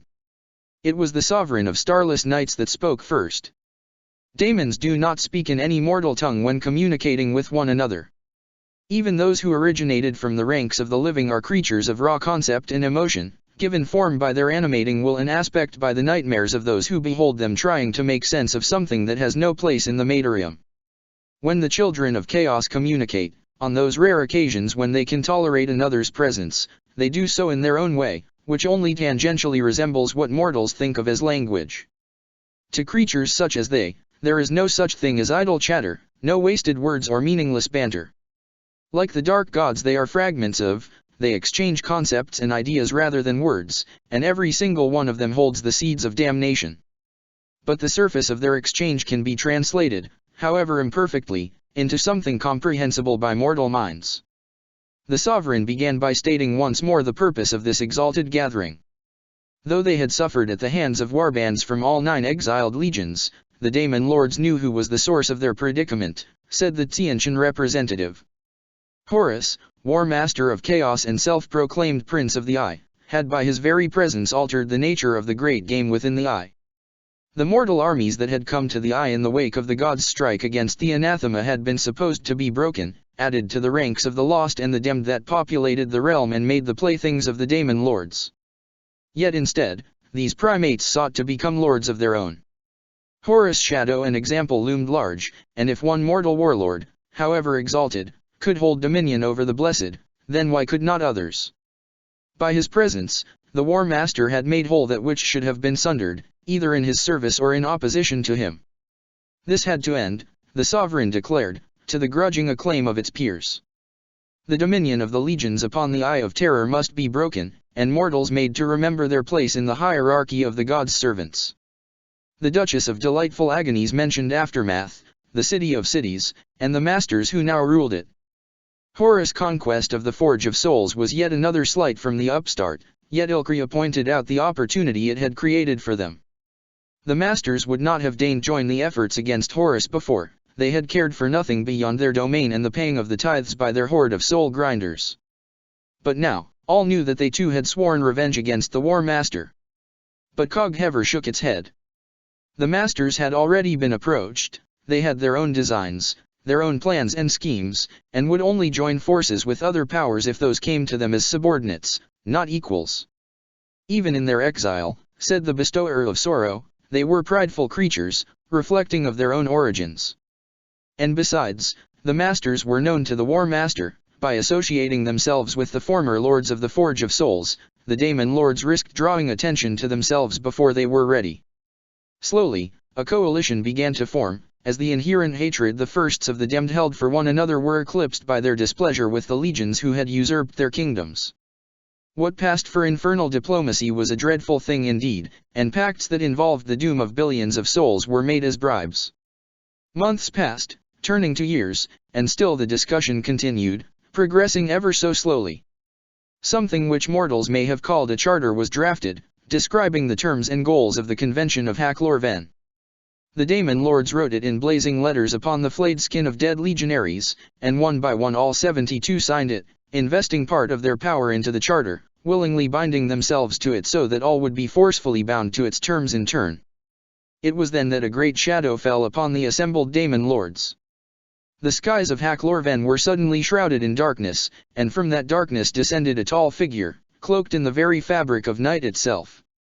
This was Be'lakor, master of shadows and firstborn of the gods, eldest of all Daemon princes, who had been elevated when the galaxy was young and the old ones had not yet faded from history into myth. Though his star had dimmed since the dark gods had elevated other champions to daemonhood, Be'lakor remained mighty, his cruelty and malice dreaded even by Daemon Lords. There was a pause, as the 72 wondered if the Master of Shadows had come to add his strength to the convention. The Master of Shadows glanced over the gathered lords, his glare full of amused contempt. Then, without further fanfare, he snatched the convention's charter and vanished. There was a great uproar, rage, and confusion mixed. It was the sovereign of starless nights who first noticed that the heavens above Hak-Lor-Ven had changed.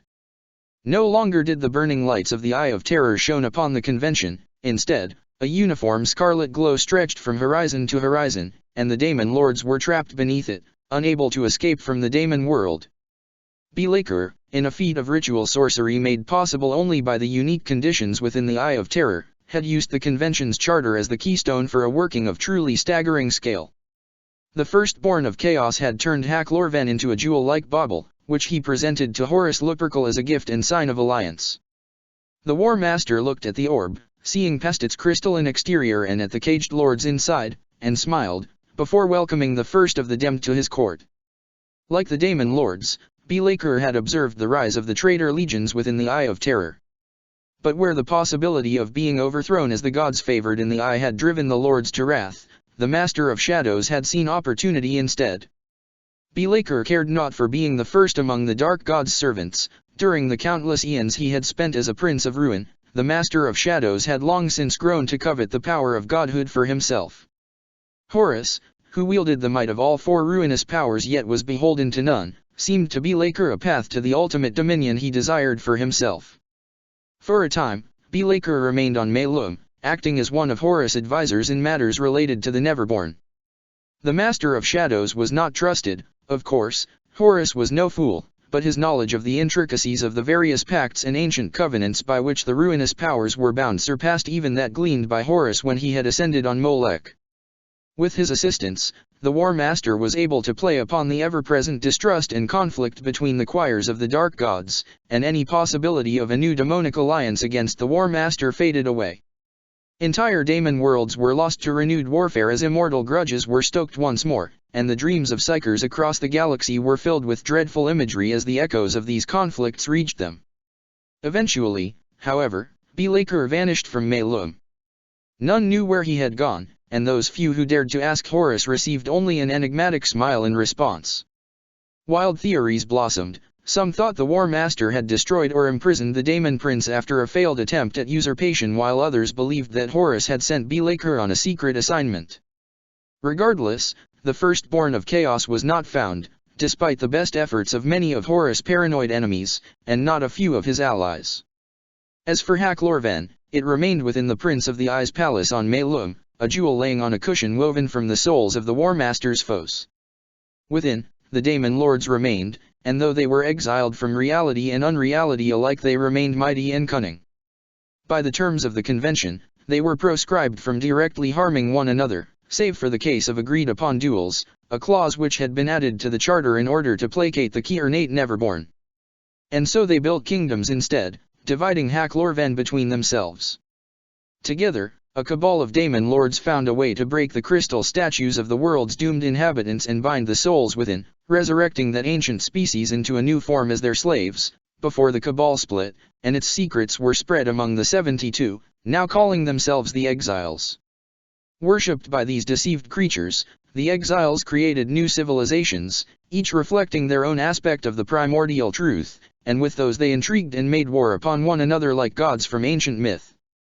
Some still sought a way to break Belaker's bindings and return to the Eye of Terror, but even those were forced to participate in the small-scale version of the great game that raged across the Daemon world. From the outside, looking upon the bauble, one could see the lights of these conflicts shine through the Firstborn's cage, and it was used as a conversation piece and an example of the dangers of defying Horus for visitors and diplomats from the other realms of the Eye. Yet it also remained under heavy guard, for Horus was no fool, and did not trust the gifts of daemons. Chapter 25, War of the Infernal Sons. Malum Datum, M33. Of all the traitor legions, the Thousand Sons held the least territory within the Eye of Terror.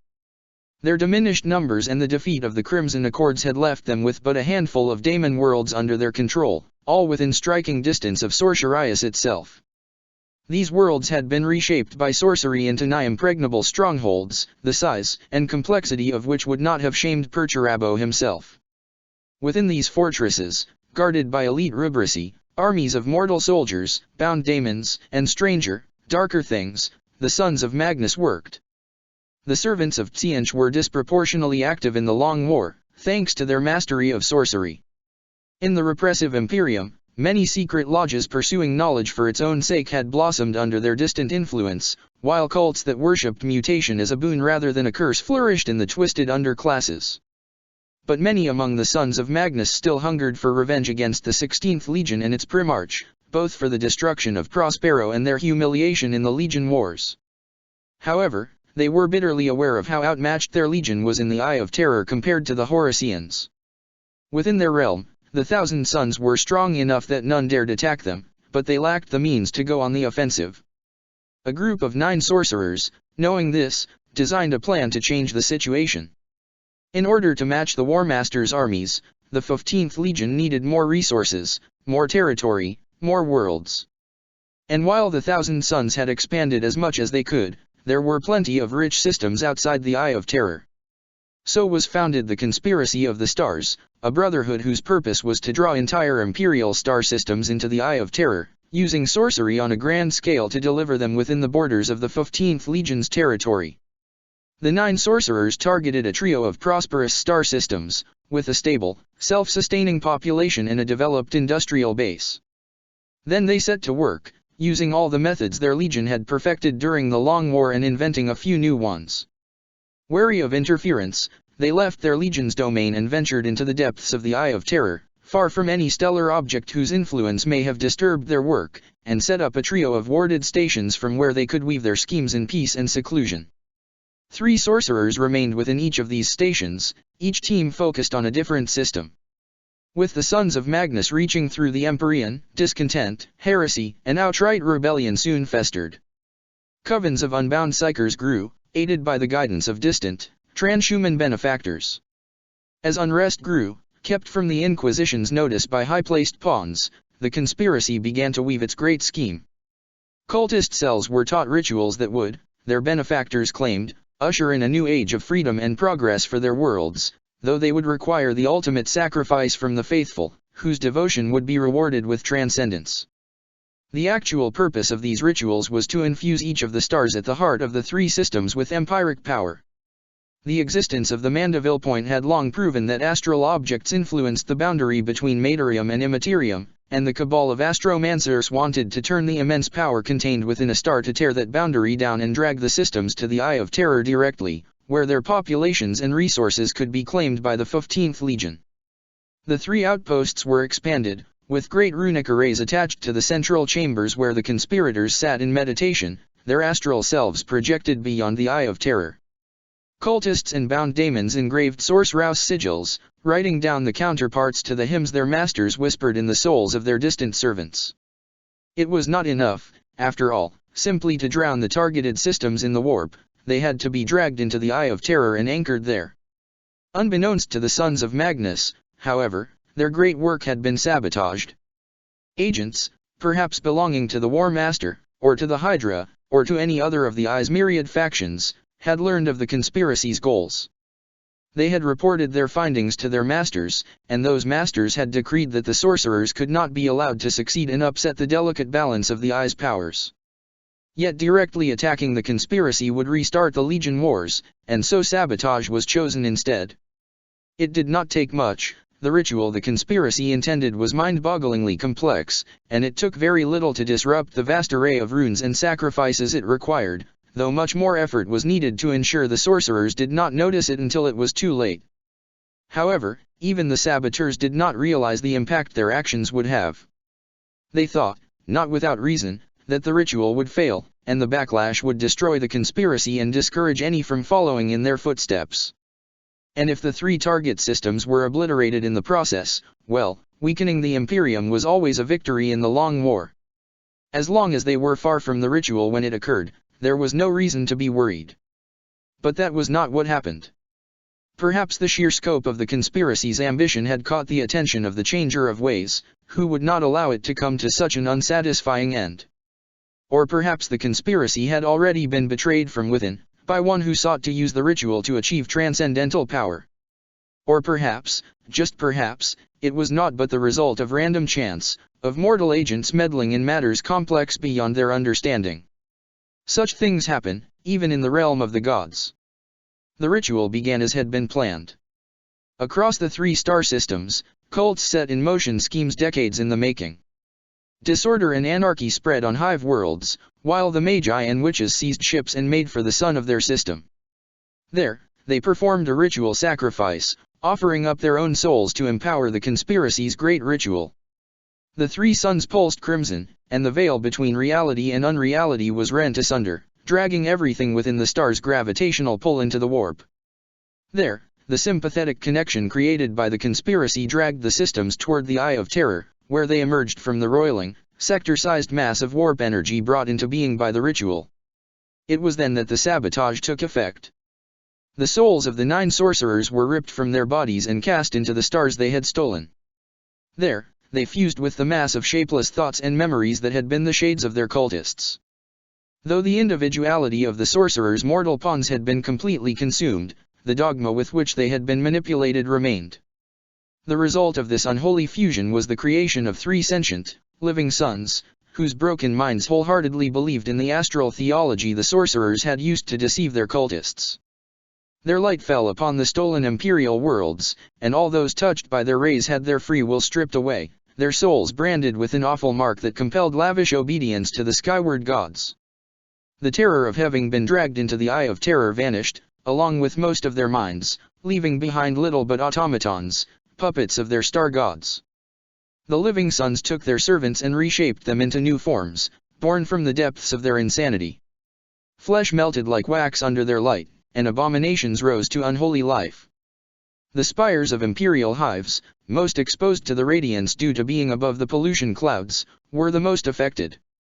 The nobles who had grown wealthy on the work of their serfs were hideously transformed, the light burrowing deep into their flesh and soul to create myrmidons. Their faces and features were burned away, and their nerves glowed beneath their skin with the light that had traveled up their optic nerves and throughout their entire bodies.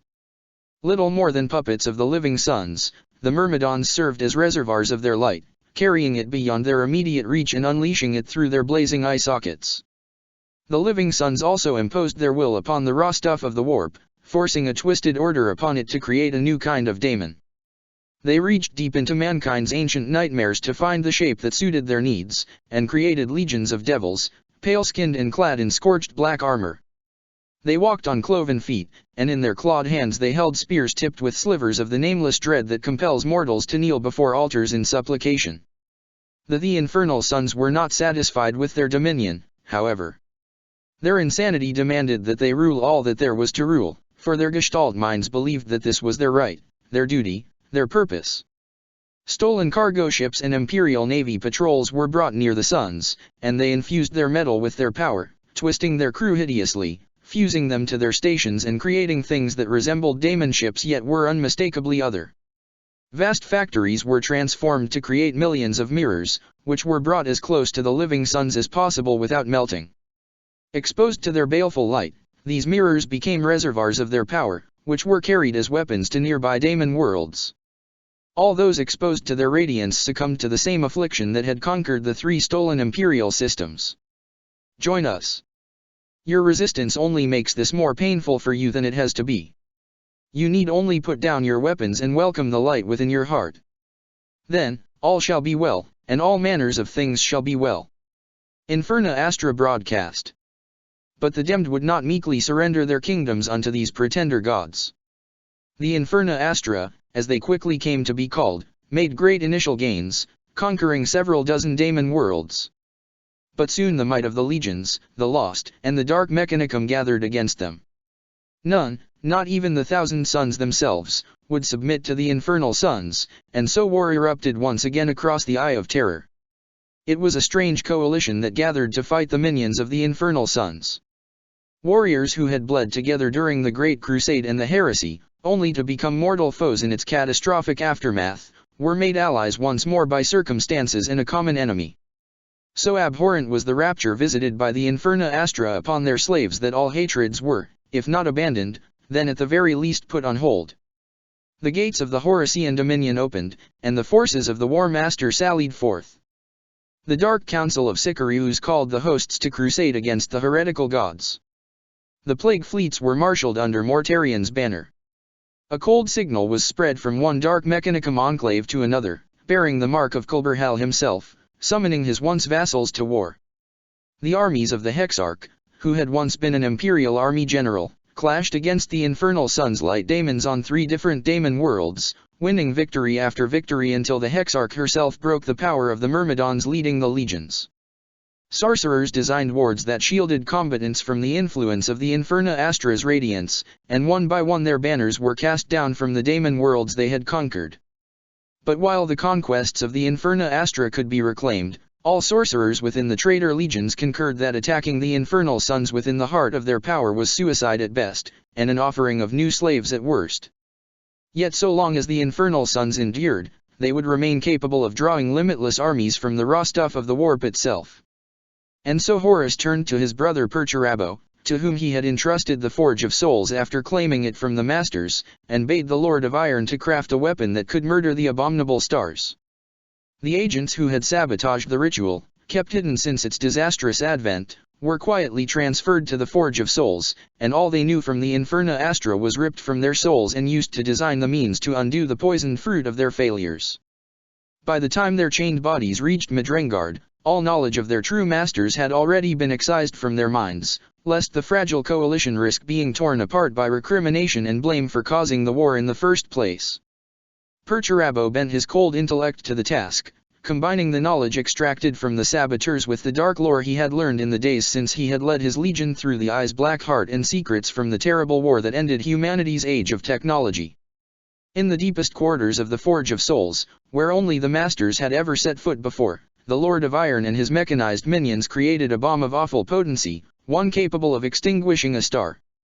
The coalition's forces laid siege to one of the 3 infernal suns, keeping its minions at bay while a suicidal task force was sent to detonate the bomb as close to the star as possible. It worked. The bomb exploded, and the living sun was slain, turned into a dead black hole. But at the moment of its demise, its shriek ravaged the entire system, murdering every single creature within it.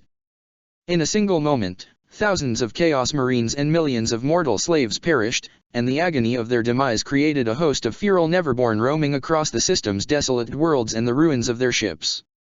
Amidst the recriminations and accusations of sabotage, one thing was clear: the coalition couldn't pay a similar price to kill the remaining 2 Inferna Astra, not without significantly weakening the Eye of Terror in the long war. And so, for the first time since the beginning of the war, Horus left Malum and journeyed to the domain of the living suns. The Prince of the Eye made a simple offer to the pretender gods: they could either remain confined within their home territory, left alone and free to revel in their own absolute power, or they could continue to seek dominion over the Eye, in which case he would destroy them, regardless of the cost. Despite their madness, the living suns remembered Horus, and knew that the War Master would not hesitate to make good on his threats if he were pushed. Faced with the awesome power of the Prince of the Eye and the knowledge that their kindred had already been slain, they relented, and acceded to Horus' offer. A blockade was established around the 2 Inferna Astra to make sure they held to the terms of the accords, and the coalition quickly dissolved, with the first shots being fired within minutes of Horus' return and announcement. In the following years, the Inferna Astra mostly kept to the terms of the peace. As Horus had known they would, they still sought to extend their dominion, building small ships that slipped by the quarantine, carrying light-infused mirrors and disguised myrmidons. A new player appeared in the endless games of intrigue of the Eye, and the Infernal Sons even used their ancient knowledge to reach into the dreams of mortals beyond the Eye, finding it easy to corrupt those offshoots of the ecclesiarchy that took the form of solar cults. As the 33rd millennium drew to a close, the Inquisition learned of this new aspect of the archenemy, and the Ordo Hereticus developed means to detect such corruption, while the Ordo Malleus investigated the strange daemons such cults eventually brought into the Materium and learned how to destroy them. Chapter 26, The Lost Fleet. Malum Datum, 758.m33. While it is their names that history remembers most, the traitor legions were far from the only forces Horus rallied to his banner during his rebellion against the Emperor. From the night houses to the rogue traders, from the imperial army to the bloodlines of the navigators, all who had once held imperial allegiance had been forced to choose between the Emperor and the War Master, and those who had attempted neutrality had often learned its perils at the latter's hands. Even the loyalists hadn't been above forcing the hand of those who sought to remain uninvolved, once the war had become desperate enough. Arguably the greatest of the forces that were divided during the heresy, with only the Mechanicum itself contending for that position, was the Imperial Army. Reuniting the scattered kingdoms of humanity in the Great Crusade had been the effort of untold billions, from the soldiers charging at Zeno's walls to the pilots of fighter squadrons. The Imperial Army had been an incredibly complex organization, a behemoth composed of many parts that had worked together to bring the galaxy to heel before being torn asunder and turned against itself. And none of these parts had wielded as much destructive power as the branch of it that manned the hundreds of thousands of ships needed to carry the armies of humanity across the stars and battle the armadas of the Xenos and the uncompliant. In the Imperium, that branch of the Imperial Army had become the Imperial Navy following the sundering of the Great Crusade's mighty host after Horus' rebellion. Within the Eye of Terror, things were at once simpler and more complicated. The fleets that had fled from the defeat at Terra had gathered once more in the Eye under the banner of the traitor legions and the Dark Mechanicum, with a few remaining independent as raiders under the command of charismatic warlords. In the beginning of the traitors' exile, with the invasion of the Eye of Terror and the Legion Wars raging, there had been plenty of work to occupy these ships and their crews. But as the long war shifted to intrigue and long-term corruption, the fleets that had once set fire to the Imperium found themselves losing the favor of their transhuman overlords. Instead of the glory and conquest they had been promised, the captains and admirals had been relegated to what amounted to guard duty in a space where their beloved ships were slowly being warped around them, their corridors infested with manifested Neverborn that needed regular purging lest they overtake entire decks. With the great minds of the traitor legions focused on finding new ways to destabilize the Imperium from within, the brutes and failures were sent to oversee ships whose only sight of action was the occasional engagement with enemy scouts or unaligned raiders. Slowly, far from the sight of the Chaos Marines, discontent grew among the Chaos Armadas. Daemons whispered into the ears of captains and bridge officers, murmuring of the glory and riches they were being denied, of how the War Master's change of tactics had left them behind. Oh, one day their time would come, when the Imperium was breaking apart from within and the gates of the Eye were thrown open wide. But why should they wait on the pleasure of fallen angels who had already failed once? To the ship officers of the Horusian Dominion, things were even worse. Under the effects of the theft of time, age was catching up to them, although at a slowed-down rate. Rejuvenat treatments improved upon by apothecaries and sorcerers kept those veterans of the rebellion whose expertise was too valuable to lose alive, but they were few and far between. New academies had been built to replace the rest, where knowledge was extracted from the brains of the dead and forcibly implanted into the minds of their successors. Over the course of centuries, those few ageless officers formed a great conspiracy aimed at reclaiming their freedom. They were led by Admiral Yerig, a decorated veteran of the Great Crusade and the Heresy. Yerig had been there when the fleets of the allied traitor legions had opened fire on the Iron Hands, Raven Guard, and Salamanders at Isstvan V, and had fought under the War Master's banner during the siege to break the Imperial Fist's defense spheres. As charismatic as he was cunning, Yerig extended the conspiracy, reaching out to those few independent raiders who remained. He played the Chaos Marine overseers of the fleet against each other, preying upon their own resentment and grudges. Caught in their own intrigues, the sons of Horus did not notice the betrayal being planned under their noses until it was too late. When Yerig judged he was ready, his first move was devastating. Across dozens of warships, those loyal to the War Master were assassinated. Chaos Marines were cut down by focused loss fire, high explosives, or daemons summoned and bound by paid warlocks. The assistants of sorcerers sabotaged their master's rituals, and Legion vessels attached to former Imperial Army flotillas were obliterated as their erstwhile allies turned on them without warning. Using the very properties of the theft of time, Yerig was able to synchronize these acts of rebellion across a dozen systems of the Horasian Dominion. Within a few days, thousands of sons of Horus had perished, dozens of ships had been lost, several fortresses and centers of industry had been reduced to molten slag, and an armada of over 300 vessels was mustering under the banner of Admiral Yerig. The age of the Asteroutes is over. The legions have failed. We need not heed their commands any longer. Horus is a petty tyrant, sitting on his throne on Melum, no different from his father. We must take our destiny into our own hands if we are to claim the glory that is our birthright. Admiral Yerig. When word of the rebellion reached Melum, Horus' fury was beyond measure. The Prince of the Eye summoned his son Abaddon before him, and tasked him with destroying this uprising, but Yerig himself, warned the Primarch, was to be delivered to him alive, or if that wasn't possible, his shackled soul. Accompanied by Ahriman of the Cabal, the first captain of the 16th Legion left Melum at the head of a massive Legion fleet, where every ship's crew had been culled of any who may sympathize with the rebels.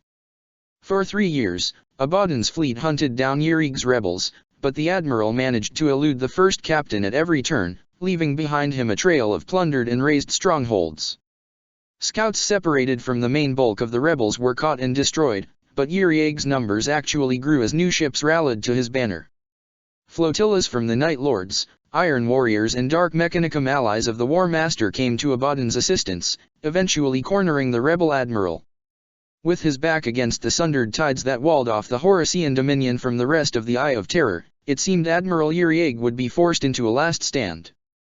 Despite his prodigious talent at void warfare, the admiral's fleet was outnumbered 3-1 and had no Asteroutes to defend against boarding actions, something which had been its most glaring weakness during the entire campaign. This needs not be the end, Admiral. What do you want? Only for you to realize your full potential.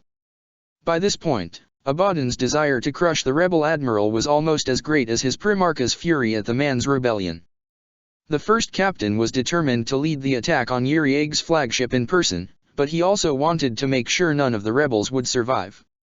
An example needed to be made so that none would ever dare emulate Yerig's treachery in the future.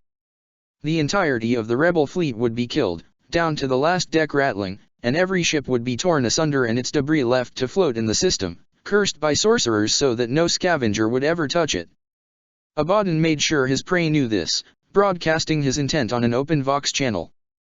Leaving no path of escape, the Legion fleet closed in on the rebel armada, ready to begin the greatest battle within the Eye of Terror since the end of the Legion Wars. Then, on his command bridge, faced with the prospect of defeat and unending torment at the hands of the Prince of the Eye, Admiral Yerig made his choice. Sacrifice. Last recorded transmission from the Unbridled Fury, Admiral Yerig's flagship. All of a sudden, sorcerers across the Legion armada cried out as the sundered tides erupted. Planet-sized gouts of warp stuff engulfed the entire rebel armada, while the Legion ships desperately retreated from the cataclysm.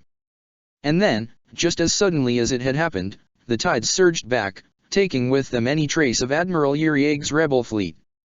The aftershocks of this event echoed across the entire Dominion, and the Cabal had to work hard and sacrifice thousands of slaves to correct the anomalies that appeared in the Sorcerous architecture of the theft of time. Abaddon returned to Melum and knelt before the War Master's throne, confessing his failure behind closed doors. What punishment Horus inflicted upon his son remains unknown, but a week later, the doors of the throne room opened and the first captain emerged, seemingly unwounded, never to speak of what had transpired within.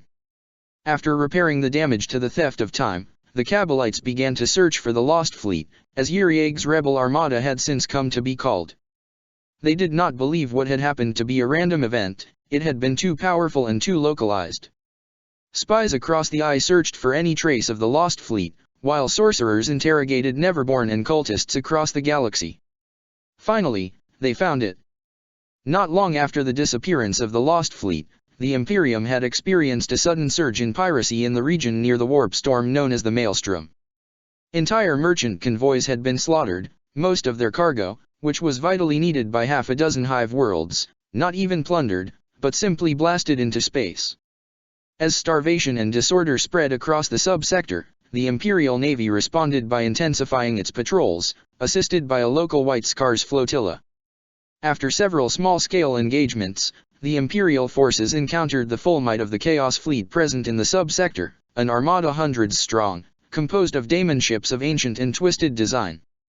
An entire battle fleet was assembled to deal with this threat, but the Chaos Armada withdrew before the hammer of Imperial retribution, fleeing into the maelstrom where none dared to pursue them. Before this retreat, however, several of the infernal vessels were boarded, and much information was collected by agents of the Inquisition. It was from these reports, once Horasian spies had gained access to them, that the servants of the War Master pieced together what had happened, though the how and why of it all yet eluded them. Admiral Uriag had been elevated to daemonhood, one of few mortals to claim that honor since the traitor legions had dedicated themselves to the ruinous powers. Those who had followed him in his rebellion against the Prince of the Eye, however, had not been so lucky. The warp had turned them into hollow-eyed automatons, their wills annihilated and replaced by unquestioning obedience to their daemon Prince Admiral. The similarities between these wretches and the damned souls of Curlasium did not go unnoticed by the scholars of the Eye, who pondered at the implications of this at length without coming to any clear conclusion. The last transmission from the Unbridled Fury, which was now a titanic daemon ship, its captain having become fused to it and utterly enslaved to Uriag's will, seemed to indicate that the renegade admiral had willingly submitted his followers to this fate, whether to escape the War Master's wrath or to secure his own ascension. Upon learning of the lost fleet's fate, Horus ordered his servants to influence the Imperium in order to ensure its destruction, while also looking into ways to reach the maelstrom from within the Eye of Terror. Although the webway network had been damaged beyond repair when the fall of the Eldar had occurred, entire sections remained accessible if one was willing to risk the perils of the Neverborn infesting them, and the War Master believed that one such path might lead to the maelstrom, and to the one who had dared break his oaths of loyalty to the Prince of the Eye. Despite those efforts, the lost fleet continued to haunt the Imperium for centuries. From within the maelstrom, Uriag dispatched his deathless servants on raids across the neighboring sectors. In time, rumors began to spread among pirates and cultists. Though their source was never identified, these rumors claimed that, if one were to journey into the maelstrom and swear one's soul to the Dark Admiral who dwelled there, they would be granted eternal existence as one of his servants, as well as their heart's desire. Other rumors spoke of the treasures Uriag had accumulated, plundered from the Horasian dominion itself and from his years of pillaging since his ascension. Thousands of greedy and ambitious fools made the journey to the maelstrom in search of riches and immortality, whatever its form. Most were destroyed by the storms, but those few who successfully made their way to Uriag's fortress, the location of which was a secret seated in fragmented hints across the Ultima Segmentum by the Daemon Prince, were richly rewarded. Desperate nobles and would-be pirate lords entered the maelstrom and returned as Chaos Lords, holding the Dark Admiral's banner and plunging entire worlds into ruin. So began a dark time for the Ultima Segmentum, which so far had benefited from the presence of the 500 worlds and Guilliman's leadership. The Ultramarines dedicated considerable resources to purging the lost fleet and destroying Uriag, but even the warrior kings of Makridge could not brave the tides of the maelstrom. Guilliman commanded the construction of dozens of fortress stations along the principal shipping lanes of the Segmentum and increased navy patrols, but those measures could do little to stop the wave of heresy that spread under Uriag's influence. So it was that the Daemon Prince Uriag became another thorn in the Imperium's side, and a sworn enemy of Horus and his servants. Whenever the lost fleet encountered agents of the traitor legions, it immediately attacked them, without regard for any Imperial presence. And even when one of its daemon ships were destroyed, they eventually came back, their hulks vanishing into the ether and reforming within the Dark Admiral's kingdom in the maelstrom. Chapter 28, The Darkness War. Malum Datum, 888.m33. In a chamber without light, atop a tower that rose far above the screams of Curlasium's damned souls, two demigods with eyes of purest obsidian met. Once, they had been brothers, and had fought side by side during the Great Crusade to bring unruly human worlds to compliance through terror. Later, they had spilled the blood of the shattered legions together on the black sands of Istvan V, and waged war in the Thrumas Crusade and the Siege of Terra. Only later, when the 8th Legion had come to the Eye of Terror and claimed the daemon world of Kerlasium as their own, had their brotherhood begun to fray. As the Night Lords Legion had divided in 2 separate factions, each reflecting one aspect of their Primarch, the 2 brothers had also grown distant, each falling on a different side of the divide. Yet despite their differences and disagreements, they still met once every decade, to speak of the past, the present, and the future. And so it was that Apothecary Talos Valkyrin of the 10th Company met with Vandred Anrathi, once a sergeant of that same company, who was now known as the Exalted. In the years since the Night Lords had conquered Kerlasium, Talos had risen in prestige among the faction of the Legion who had refused to embrace chaos and sought to continue waging the long war against the hated Imperium. Under the leadership of Zhou Sahal, the Talon Master, Talos had participated in dozens of battles during the Legion Wars. Through his actions and the visions of the future that haunted him, Talos had become a lord of the Vindicators, those sons of the Night Haunter who desired the ruin of the false emperor and all his works. By contrast, the Exalted had welcomed one of the Neverborn within his body, gaining the power of a possessed marine at the cost of his soul. The torture engines he had designed could extract the Ockerly from thousands of damned with nightmarish efficiency, and had earned him enough wealth to claim a sizable domain on Kerlasium, and the dubious loyalty of hundreds of Night Lords. Though lesser to the Daemon princes like Asur Buskrieg, the Exalted was still highly ranked among the Dread Lords, as those of Kur's sons who had drunk deep of the Warp's Cup called themselves. For centuries, the Vindicators and the Dread Lords had been at odds, with the occasional flare of violence. Only the presence of their Primarch, whose shadow fell across all of Kerlasium, had kept the Night Lords from destroying themselves, for even in his madness and isolation, Kurz had aligned himself with Horus, and would not tolerate the loss of his legion to internecine conflict. Or at least, so his sons believed. The pale, crazed creature that their gene-sire had become had never said anything to that effect outright.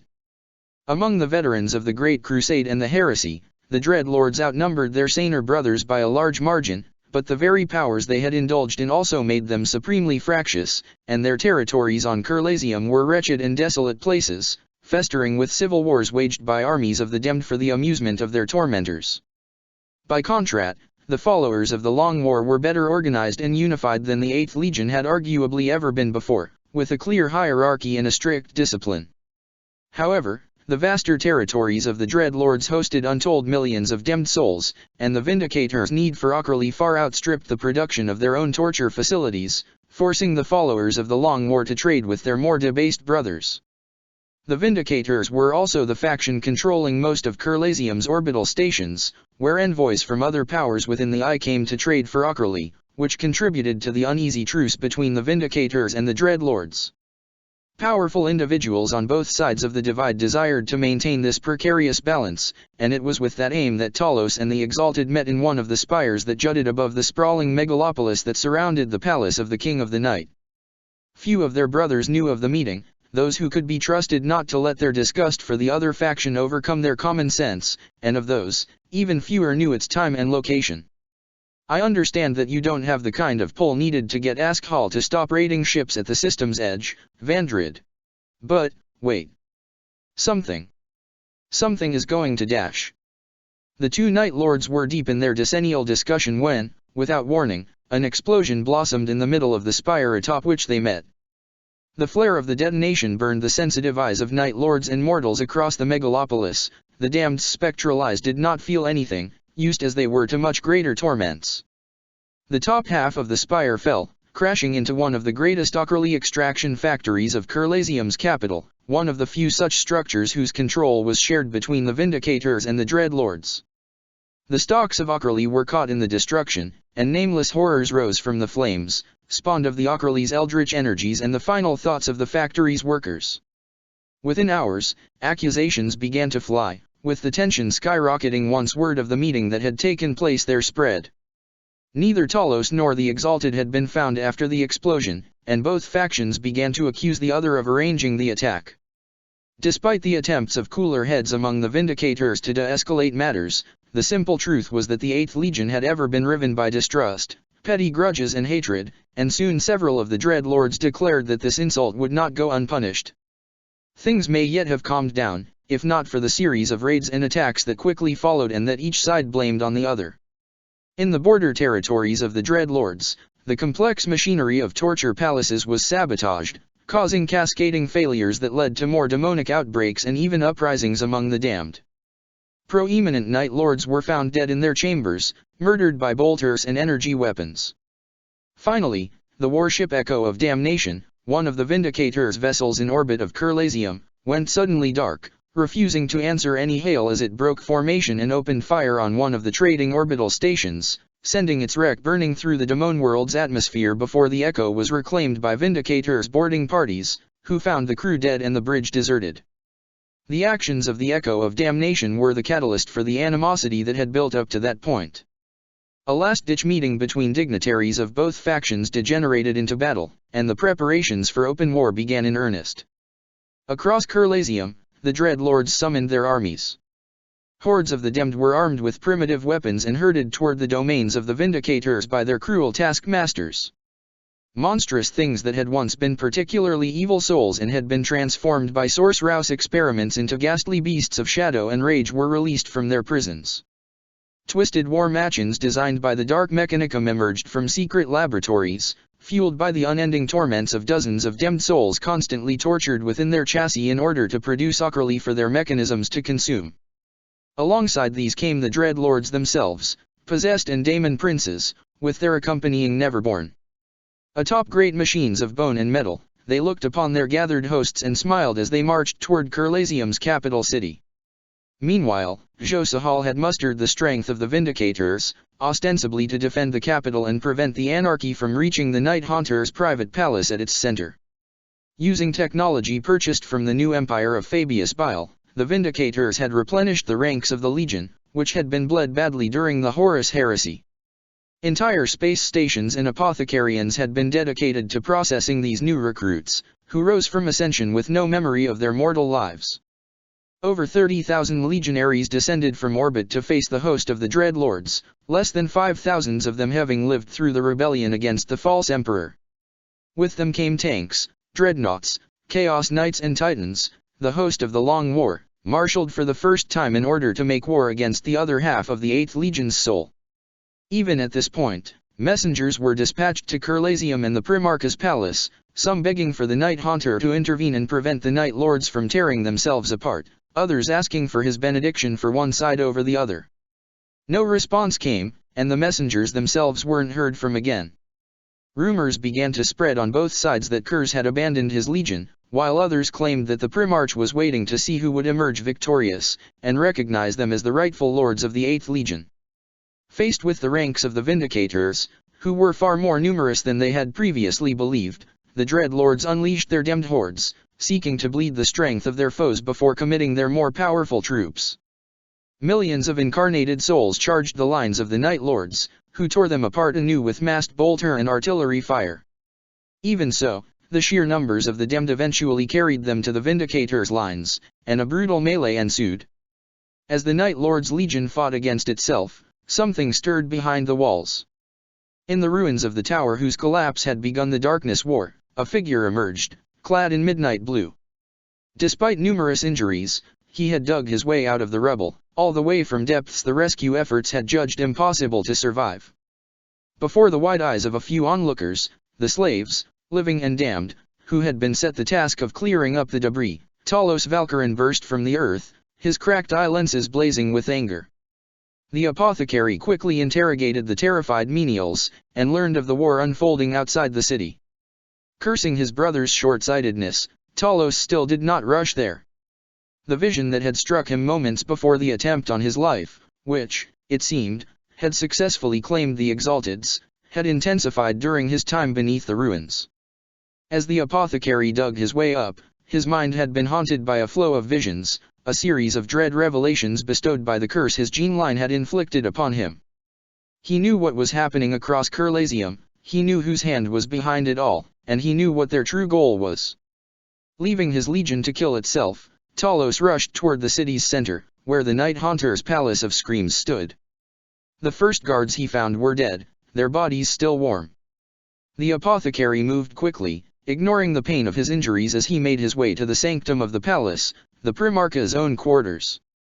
On his way, he found more dead servants and Night Lords, all of whom looked to have been killed by surprise before they could defend themselves. All signs pointed to an isolated assassin, who had used the confusion caused by the battle between Vindicators and Dreadlords to infiltrate the palace. The identity of its target was obvious to Talos. His mind's eye burned with visions of his Gene-sire, seating on his throne of melted damned and still living imperial captives, smiling as he looked upon the descending blade of his killer. Driven by something that, in another soul, may have been called filial piety, Talos rushed to save his Primarch, disregarding stealth for speed. The apothecary passed by many of the 8th Legion's nightmarish wonders, the Sculpture of Silence, a hauntingly beautiful piece composed of thousands of human skulls of all sizes, the Throne of Blades, an execution device made from the hammered swords of dead Ultramarines, a painting of Nostromo's destruction realized by a blind slave in whose ears the Primarch had whispered while he worked, and many, many more. Any one of these relics would have driven a mortal man to abject terror, but the Night Lord ignored them all. Finally, Talos caught up with the assassin, right before the gate of Cursed Chambers. The corpses of 2 Chaos Terminators laid on the ground in a pool of blood, their throats cut before they could even see their killer. Talos, however, could see it plainly as it worked on the complex locks barring its passage into the room beyond. As the apothecary approached, it turned to face him. The assassin was an Eldar, hailing from the fabled dark city of Komarok. To its cruel and debased kind, it was known as the Blade of Ptish, a figure of legend and terror even among that race's cruel elite. Of the billions of assassins that lived among the Drukhari subspecies, there were none more dreaded than the Blade of Ptish, whose name took its roots in the mythology of the Eldar predating the fall. Even among the Imperium, its name was known, for it was it that had murdered the Ecclesiarch Venerus too soon after his ascension to the rank of High Lord of Terra. A powerful Source Rouse artifact hung from the Xeno's neck, protecting its soul from the ravenous hunger of the Eye of Terror. Without such a protection, its strength would have been drained in days, quickly followed by its soul. Talos saw all of this in the blink of an eye, the knowledge flashing before his eyes even as his brain burned from the onslaught of visions and blood leaked from his eyes, ears, nose, and mouth. Overcoming the pain through an effort of will, the Night Lord drew his power blade, the stolen Blood Angel sword Aurum, and launched himself at the assassin. By rights, the duel of Talos Valkyrin and the Blade of Ptish should have ended in moments. The apothecary was strong, but he had never been one of his legion's champions, and was wounded and exhausted besides. Furthermore, he was of the Vindicators, and had eschewed the boons of the ruinous powers. In contrast, the Blade of Ptish was a millennia-old creature of murder and deceit, and though its speciality laid in striking from the shadows, unseen and unheard until it was too late, it was still a master of the less elegant aspects of killing as well. A cocktail of drugs brewed in the Dark City's abominable laboratories was combined with alterations made by Master Homunculi to push its abilities beyond the natural grace of the Eldar and into something greater. Yet Talos managed to match the Dark Eldar's skills, his transhuman speed and reflexes aided by the torrent of split-second visions that still flowed through his skull. The Night Lord could see every move of the Xenos before it made it, and this was just barely enough to block and dodge every blow of the Blade of Ptish's toxin-covered knives. Before the gate to Cursed Chambers the two fought, their duel witnessed by no other soul. Eventually, Talos' visions showed him a path to victory. As blades clashed once more, the apothecary adjusted his blow by the slightest angle, a motion that seemed born of exhaustion rather than intent. The Blade of Ptish immediately seized the minute opening this created, and planted its dagger into Talos' right flank. No sooner had the Comorite blade pierced ceramite and flesh that the assassin realized his mistake. Letting go of Aurum's handle, fighting his way through the agony of his new wound, Talos closed his hands around the Eldar's throat and began throttling him. The Drukhari fought, but was brought down and immobilized by Talos' greater strength and weight. As poisons designed to kill a Primarch flowed through his bloodstream, Talos kept the Blade of Ptish pinned down as he strangled it. It was then that the gates opened, and Konrad Curze stepped out of his chambers for the first time in decades. The Night Haunter looked upon the scene, the two dead Atramentor, the Xenos, and his son locked in an embrace that would soon see both of them dead, and smiled. "Well done, my son. You do indeed possess the truth of purpose I had foreseen." With a gentleness none would have believed him capable of, Curze pulled his son off the Eldar assassin and removed Talos' helm, revealing features distorted by veins bulging with the poisons running through them. With his own talon, the Primarch cut his own tongue, and let his rich blood flow into the mouth of the apothecary. Whether due to the innate potency of the Primarchus Vitae or the dark boons he had received since entering the Eye of Terror, the blood countered the poisons, and Talos took a deep, shuddering breath as the agony-racking body abated. Only then did Kur's black gaze turn onto the blade of Ptish, who was stirring on the ground. Talos moved to finish the Xenos off, but Kurs stopped him with a single raised talon, and instead knelt by the side of the alien as it regained awareness to find the dark demigod it had come to kill looming over it. "Do not speak. There is nothing you can tell me that I do not already know. But rejoice, little creature, my brother will have a use for you, and therefore you will live beyond this moment." With the capture of the blade of Ptish, it became clear to Talos that his Primarch had known about the plot to assassinate him all along, and had relied upon Talos to capture the Xenos assassin once it made its move. As the Xenos was locked into a stasis coffin, the apothecary dared to ask his gene-sire why he had let things go this far. Not only had he himself come to risk, for the weapons the blade had carried could have slain the Night Haunter had they been given the chance, but the Legion itself was coming apart as its two factions waged war, deceived by the machinations of the blade's mysterious patrons. Again, Kurs only smiled, and told his son that all would become clear in time. Outside the walls of the capital city, battle still raged between the Dreadlords and the Vindicators. The Talon Master's strategic acumen had enabled his traitor marines to hold against the vastly superior foe, and the fields were littered with corpses, but now the Dreadlords were letting loose their greater monsters, having taken the measure of their foe. A parade of abominations was unleashed, and the Vindicators watched in grim determination as it approached. Before contact was made, however, Kurs appeared atop the walls. The Primarch blazed with eldritch power and inhuman charisma, and as one, the warriors and slaves of the Night Lords knelt before their liege. From the lowest of the conscripted damned to the daemon princes of the Dreadlords, all bent the knee, all save for Talos, who stood at his Primarchus' side, his helmet replaced on his head, now adorned with a bloody rune traced by Kurs himself. The Darkness War was not over, Kurs proclaimed, now it must be waged against the true enemy of the Legion. The rivalries and feuds of the Eighth had been used by outsiders, but this would be no more. The two aspects of the Night Lords would be united under his command, and together they would punish those who had sought to destroy them. At his word, the armies retreated, while the commanders of both sides were summoned to his palace. Sat on his throne, Kurs explained to the lords of his legion the truth behind the explosion of the spire and the various acts of sabotage and assassination that had followed. He told them of the Blade of Ptish, and how Talos, who now stood next to the Primarchus' throne, had managed to stop it at the last moment. But this was not merely the work of Xenos, the blade had merely been an instrument, a tool in the latest move in the long-dormant Legion wars. The conspirators had woven powerful sorceries around the blade, keeping Kurs's second sight from locating the assassin and the rest of their plots on Kurlasium. Agents had infiltrated the ranks of the 8th Legion's servants, arriving to the Daemon world on ships come to trade for Ockerly before slipping away into the darkness. With the assassin's capture and imprisonment, however, these spells had collapsed, and all was now revealed to the Night Haunter. It was the Dark Council of Sicarius, or a faction of it, that had hired the Blade of Ptish to throw the 8th Legion into chaos and assassinate its Primarch. The Dark Apostles sought to avenge the humiliation inflicted upon the Word-bearers when Kurs had brought Mariana to Sicarius, and the witch's words had broken the will of Lorgar. Constrained by the Aurelian's promise, the Word-bearers could do nothing against Mariana in revenge, but the Night Lords were not so protected. The Night Lords were enraged by this revelation, and loudly vowed vengeance against the 17th. Smiling, a sight that still disturbed the sons of Nostramo, the Primarch assured his sons that they would have their vengeance. The Darkness War was not over, now was the time to teach a lesson to the Dark Council. In the weeks that followed, as a vast fleet of Night Lords' ships was assembled and prepared above Kurlasium and the agents of the Dark Council in the system were hunted down, Talos was ever at his Primarchus' side. The apothecary was now called by a new title, one that Kurs had bestowed upon him years ago, but which the Legion only now understood, Soul Hunter, whose meaning was encapsulated in the Nostraman rune Kurs had inscribed upon his son's helmet.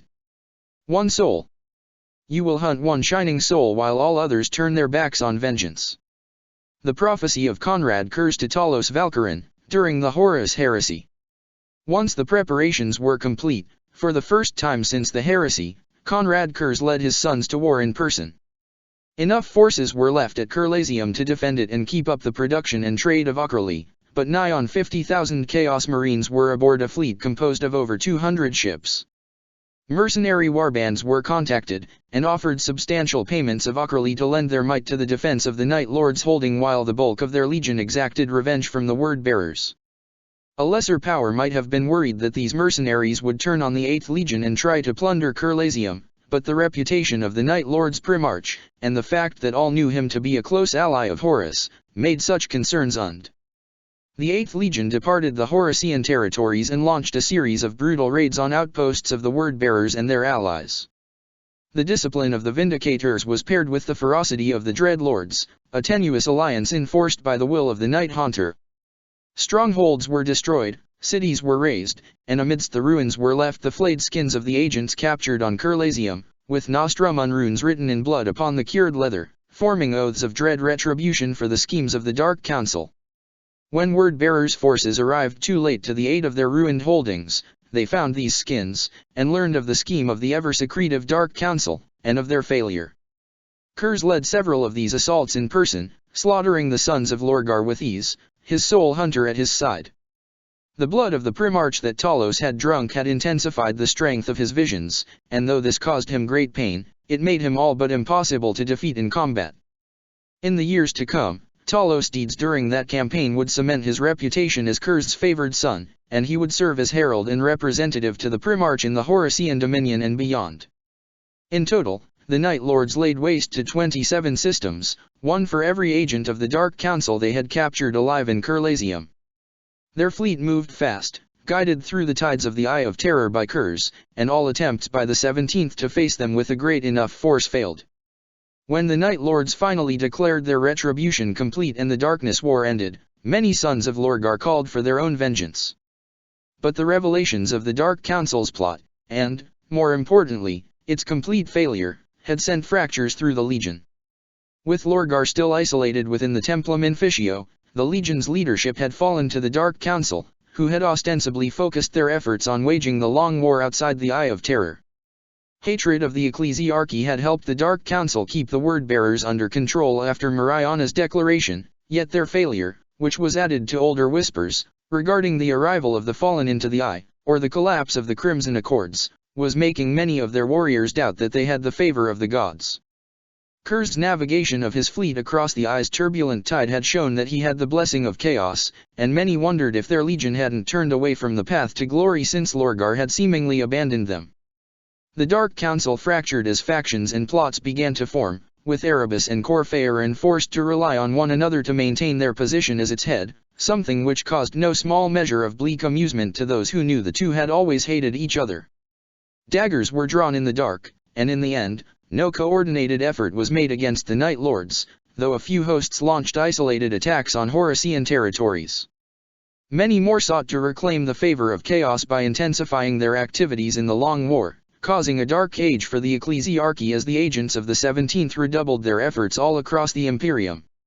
Meanwhile, as the retribution of the 8th Legion and its consequences unfolded across the Eye of Terror and beyond, a single ship brought the stasis-locked blade of Ptush to Melum. For the first time since the fall, an Eldar was on the Daemon world, and was delivered to Horus himself by a squad of Atramentors sworn to absolute secrecy and obedience to their Primarch. Of the few who knew of this cargo, none knew why the Night Haunter had sent his would-be assassin to the Prince of the Eye, nor what the War Master of Chaos might want with such a creature. "What do you want, Monkey?" "I want to offer you a job." Chapter 29, An Elder Evil Awakens. Melum Datum, 401.m34. Back in the days of the Horus Heresy, even as the rest of the galaxy burned in the fires of the War Master's ambition, the Catalexis system had remained untouched. The warp routes leading to the star and its 3 worlds had faded mere weeks before the betrayal of Isstvan III, and the navigator houses had only found new ones after the scouring had passed. The people of Catalexis Prime to Tertius had no idea of the cataclysmic events that had transpired during their isolation, and the Imperium's authorities made sure to preserve their ignorance once contact was re-established in the scouring. Thanks to an intact and prosperous economy, Catalexis had become the capital of the newly founded Catalexis sector. For millennia afterwards, the system was a beacon of peace and imperial unity, still holding to some of the Great Crusade's ideals even as the rest of the galaxy slid ever deeper into tyranny and oppression. When the proclamation of Horus reached it, the cults that sprouted in its wake found little purchase. Outside of the 500 worlds of Ultramar, there were very few regions of the Imperium that could boast of such prosperity as Catalexis. All of this came to an end when an archaeological expedition to Catalexis Secundus' northern pole discovered what appeared to be an impossibly vast machine amidst the frozen wasteland. They thought it to be a relic from the dark age of technology, not realizing that it was actually a cybernetic being, a union of alien flesh and machinery. With their tools and attempts at understanding what they had found, the diggers accidentally stirred the creature from its eons-old sleep.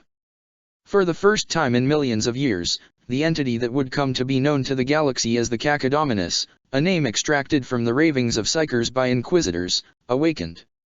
The angel stepped out of the webway portal, having finally completed his hunt.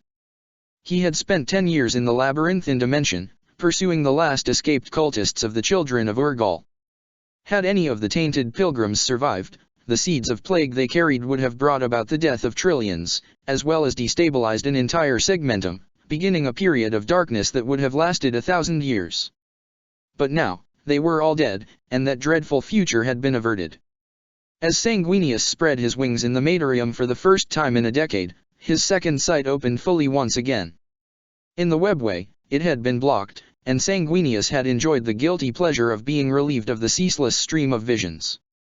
He saw it. He heard it. A great abomination, rising from beneath the ice to bind the galaxy to its malevolent will. Its weight on destiny slammed into Sanguinius' mind, and the great angel howled in pain and despair, knowing that a cataclysm 1,000 times greater than the one he had averted by slaying the children of Urgal might yet be unleashed. Ancient beyond belief, the Cacodóminus was possessed of godlike psychic might. Those unfortunate souls who had roused it from its slumber were its first victims, their minds shattered and their every thought consumed by the nightmarish being as it sought to learn what had transpired in the galaxy during its long sleep. Soon, entire cities across Catalexis Secundus fell under the Cacodóminus' sway, their souls forever tainted by its alien presence. The more souls that succumbed to the Cacodóminus' domination, the more awake its immense consciousness grew, until it finally awoke in full and unleashed its incredible power. The warp roots and astropathic conduits that connected the Catalexis sector became the veins through which its venom flowed, and system after system fell, its people reduced to thralls, little more than puppets to the Cacodóminus' antediluvian desires. The Catalexis sector was the first to succumb to the malevolent creature's will, but it was not the last. Within a few months, half a dozen sectors, hundreds of worlds and over 1 trillion souls were enslaved by the Cacodóminus. Only then did the spread of its corruption stop, the great monster having seemingly reached the limits of its terrifying power. By then, the Imperium was reeling from the loss of so many worlds. Astropaths all over the galaxy felt the echoes of the Cacodóminus awakening, and the extinction of so many souls. Supply lines stretching across sectors were severed, plunging systems into famine and the dissolution of imperial order. In the craft worlds of the Eldars, Farseers found the future muddled and obscured by the Cacodóminus' shadow. As anarchy descended on thousands of worlds, imperial governors struggled to restore order, drawing upon every resource available. Imperial regiments bound for distant war zones were diverted to keep the peace, condemning distant worlds to Xenos invasions or rebel uprisings. Space Marine forces returned from the fringe to find formerly stable regions thrown into disarray, all while their librarians were either dead or crippled by the great power rising in Catalexis. Such was the Cacodóminus' might that it affected the warp itself, twisting it in ways unknown to any who yet lived. The Sea of Souls reflects the thoughts and emotions of all ensouled creatures, but within the Cacodóminus' reach, its psyche was the dominant one. Warp travel became even more unreliable, and astropathic communication was sundered across the entire segmentum. The rules of sorcery, only ever half understood by even the greatest of chaos magi, shifted in accordance to its glacier-like thoughts. In affected regions of space, the carefully designed rituals by which the traitor Marines escaped the Eye of Terror through the efforts of their mortal followers and dupes became unstable, leading to hundreds of Chaos Legionaries facing horrific fates as they attempted the crossing. The Lords of the Eye of Terror could not fail to notice the rise of the Cacodóminus. Plans that had been centuries in the making were brought to naught by its mere existence. The networks of cults and rebels suddenly found themselves bereft of their sponsors' support as the complex rituals that allowed communication stopped working. Entire star systems on the other side of the galaxy were unknowingly saved from damnation by the Cacodominus awakening, though on balance, the creature's rise did far more harm to the Imperium than good. The Thousand Sons, who relied upon sorcery most of all, were all but crippled by the sudden shift in the tides of the Great Sea. The effects of the Cacodominus ascension were least felt within the Eye of Terror, where the power of chaos was at its strongest, but even the Sons of Magnus were forced to adapt the formulas of their enumerations to this changing paradigm. Dozens of their cults were destroyed by failed rituals, their members obliterated by eldritch energies. After months of intensive research that cost the lives and souls of hundreds of thrall wizards, the sorcerer Talmaraz, who had returned to Sorcerias after his role as ambassador to Sicarius under the Crimson Accords had ended, devised a functioning work around the Cacodominus perturbation. At Magnus' command, Talmaraz used his etheric equations to open a small gateway outside the Eye of Terror, to one of the 15th Legion's hidden Psyker colonies near the region of space dominated by the Cacodominus. The Crimson King dispatched a small party of Thousand Sons through that portal, tasking them with investigating the Cacodominus, and end its alien influence by any means necessary. This party was led by Talmaraz's birth brother, Antiochos, who had earned the Primarch's favor for his brave actions during the Battle of Sorcerias at the end of the Legion Wars. "Find the truth and bring it back to me, my son. However distasteful it might be." Magnus the read to Antiochos. Other legions stopped their operations beyond the borders of the Eye, focusing instead on finding out more about what was happening while securing their borders against rival powers. The Dark Council of the Word-Bearers spent 8 days in reclusion before emerging from their chamber and decreeing that the Cacodominus was an abomination, anathema to the Dark Gods, and had to be destroyed. Mankind and mankind alone was to inherit the stars, claimed the Dark Apostles, and all Xenos tyrants must be purged. The 17th Legion broadcast that decree to its agents, and plots to destabilize the Imperium were put on hold until the greater, alien foe could be destroyed. On Curlasium, the Night Lords found the flow of new damned souls delivered to their daemon world had all but dried up, with only the souls branded by the ritual first designed by the Vindicator sorcerer Nephendim reaching the hell-like world. The complex warp currents and metaphysical mechanisms that brought the souls of the corrupt to the 8th Legion's kingdom were disturbed by the Cacodominus influence. The Night Lords had more than enough damned slaves to suit their current needs, but the plans that had been drawn in the wake of the Darkness War and the Legion's reunification relied upon a steady increase of available manpower as well as Ockerly production. When the leaders of the 8th Legion received word of the Cacodominus' existence, something very much like fear coursed through their souls as they wondered how any one being could possibly disturb the etheric conditions across the entire galaxy. Fierce debate raged within their citadels as they argued over what course of action to pursue, while Conrad Kurz remained silent. "You know he will figure it out eventually, don't you?" "Of course. It is inevitable. He will not forgive us." "That, too, is inevitable. But his wrath does not change that it had to be done." Even mighty Horus was perturbed by the rise of the Cacodominus, whose influence on the galaxy was throwing his own schemes into disarray. The Prince of the Eye was suspicious of the Cacodominus awakening, and believed that the hand of one or more of his rivals was behind the abomination's rising. None of his oracles, nor his own sight, had provided any warning of the Xenos monster's awakening, and that was reason enough to believe someone had deliberately hidden it from him. Driven by the War Master of Chaos' irrepressible will, his agents searched throughout the Great Eye.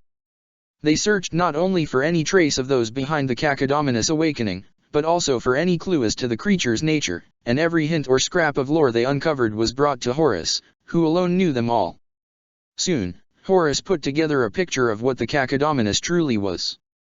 On daemon worlds that had once been great repositories of Eldar knowledge, scriptures were uncovered that hinted at the monster's origins. The Cacodominus was the last survivor of its species, a breed of hyperpsychers that had risen during the apogee of the Eldar Empire. Its kind had been purged by the children of Isha, who could not tolerate any rivals to their own power, but the Cacodominus had survived by burrowing deep beneath the ice of Catalexis Secundus and imprinting its will upon the surrounding warp in order to hide its presence further. There it had slept for eons, until the Eldars who had exterminated its kind succumbed to the fall and the Imperium who rose to dominate the galaxy in their stead was torn asunder by civil war. Now it was rising, and though its motivations were impossible for humans to understand, its actions, the creation of an empire of mind-controlled slaves, were all too clear, as were the threat it represented to Horus' own ambitions. Yet though the nature of the calamity was now revealed to the Prince of the Eye, the cause of it yet eluded him, for Horus, whether due to paranoia or infernal cunning, refused to believe that the Cacodominus awakening had been accidental. And so he sent his agents back across the Eye, with new orders burned into their darkling souls. Only when he had the full picture before him would Horus act. This was told to his advisors and generals, and they redoubled their efforts to secure the Horusian kingdoms in this troubled period while their war master planned his next move. None of them even thought of the possibility that maybe, just maybe, Horus was afraid of facing the Cacodominus head-on. That, perhaps, the ancient Zeno's power might be greater than that of the Anointed of Chaos. Chapter 30, The Catalexis Crusade. Malum Datum, 402.m34. On Holy Terra, the High Lords convened, trying to discover the source of the calamity that had befallen the Imperium. The ramblings of soul-blasted psychers and oracles were of little use, and it was from Sanguinius himself that revelation came. For the first time since the Scouring, the great angel returned to the throne world, and revealed to the High Lords the existence of the Cacodominus. Sanguinius proclaimed that, should the monster not be destroyed, its abominable power would in time consume the entire galaxy. Only Holy Terra itself would be spared, along with perhaps a handful of the closest systems, thanks to the presence of the Emperor's continued psychic might. Commands were passed down across the Adepta, and the strength of the Imperium was mobilized in full. Squadrons of the Imperial Navy were mustered, along with billions of Imperial Guardsmen and entire companies of the Legion's Asteroutes. It took a whole 3 years before a force of sufficient size had been gathered, during which almost every scout and operative dispatched to the Catalexis sector and its dominated neighbors disappeared without trace. Honorary command of this host was given to Sanguinius, more for reasons of morale than tactical ones. The great angel remained distant and aloof, too preoccupied with his scrying of the future to take an active hand in the leadership of the Imperial Armada. And so began the Catalexis Crusade. With potent wards added to the hulls of their ships and Sanguinius' psychic presence to further protect them, the forces of the Crusade were able to enter the Cacodominus territory without being subjected to its will, though thousands of weak-minded souls were still lost, for these defenses were not perfect. There, they found horror after horror. Driven by the Cacodominus will, its slaves had gathered a fleet of their own, composed of the vessels that had been caught in its influence and of new ships produced in shipyards modified by the alien inspirations of the Great Horror. Though based on imperial designs, these new ships were equipped with unknown and terrible weapons that could tear through void shields and flay the flesh from the bones of the crew, while leaving the ship itself intact. The void battles of the Catalexis Crusade were brutal affairs, where the Imperium either had to rely on grueling attrition in order to take out the ships equipped with these weapons, or using the quicker ships of the Legion's Asteroutes to deliver boarding parties while dodging the scouring beams. Those ships of the White Scars that had joined the Crusade distinguished themselves in that manner on several occasions, earning Sanguinius' own accolades for their bravery and excellence. On dominated worlds, imperial structures had been torn down, and the Cacodominus slaves had constructed in their place vast towers and temple-like monuments, whose cyclopean architecture was inspired by the dreams of the great being they served. Within these alien lairs, servants of the Cacodominus experimented with forbidden sciences.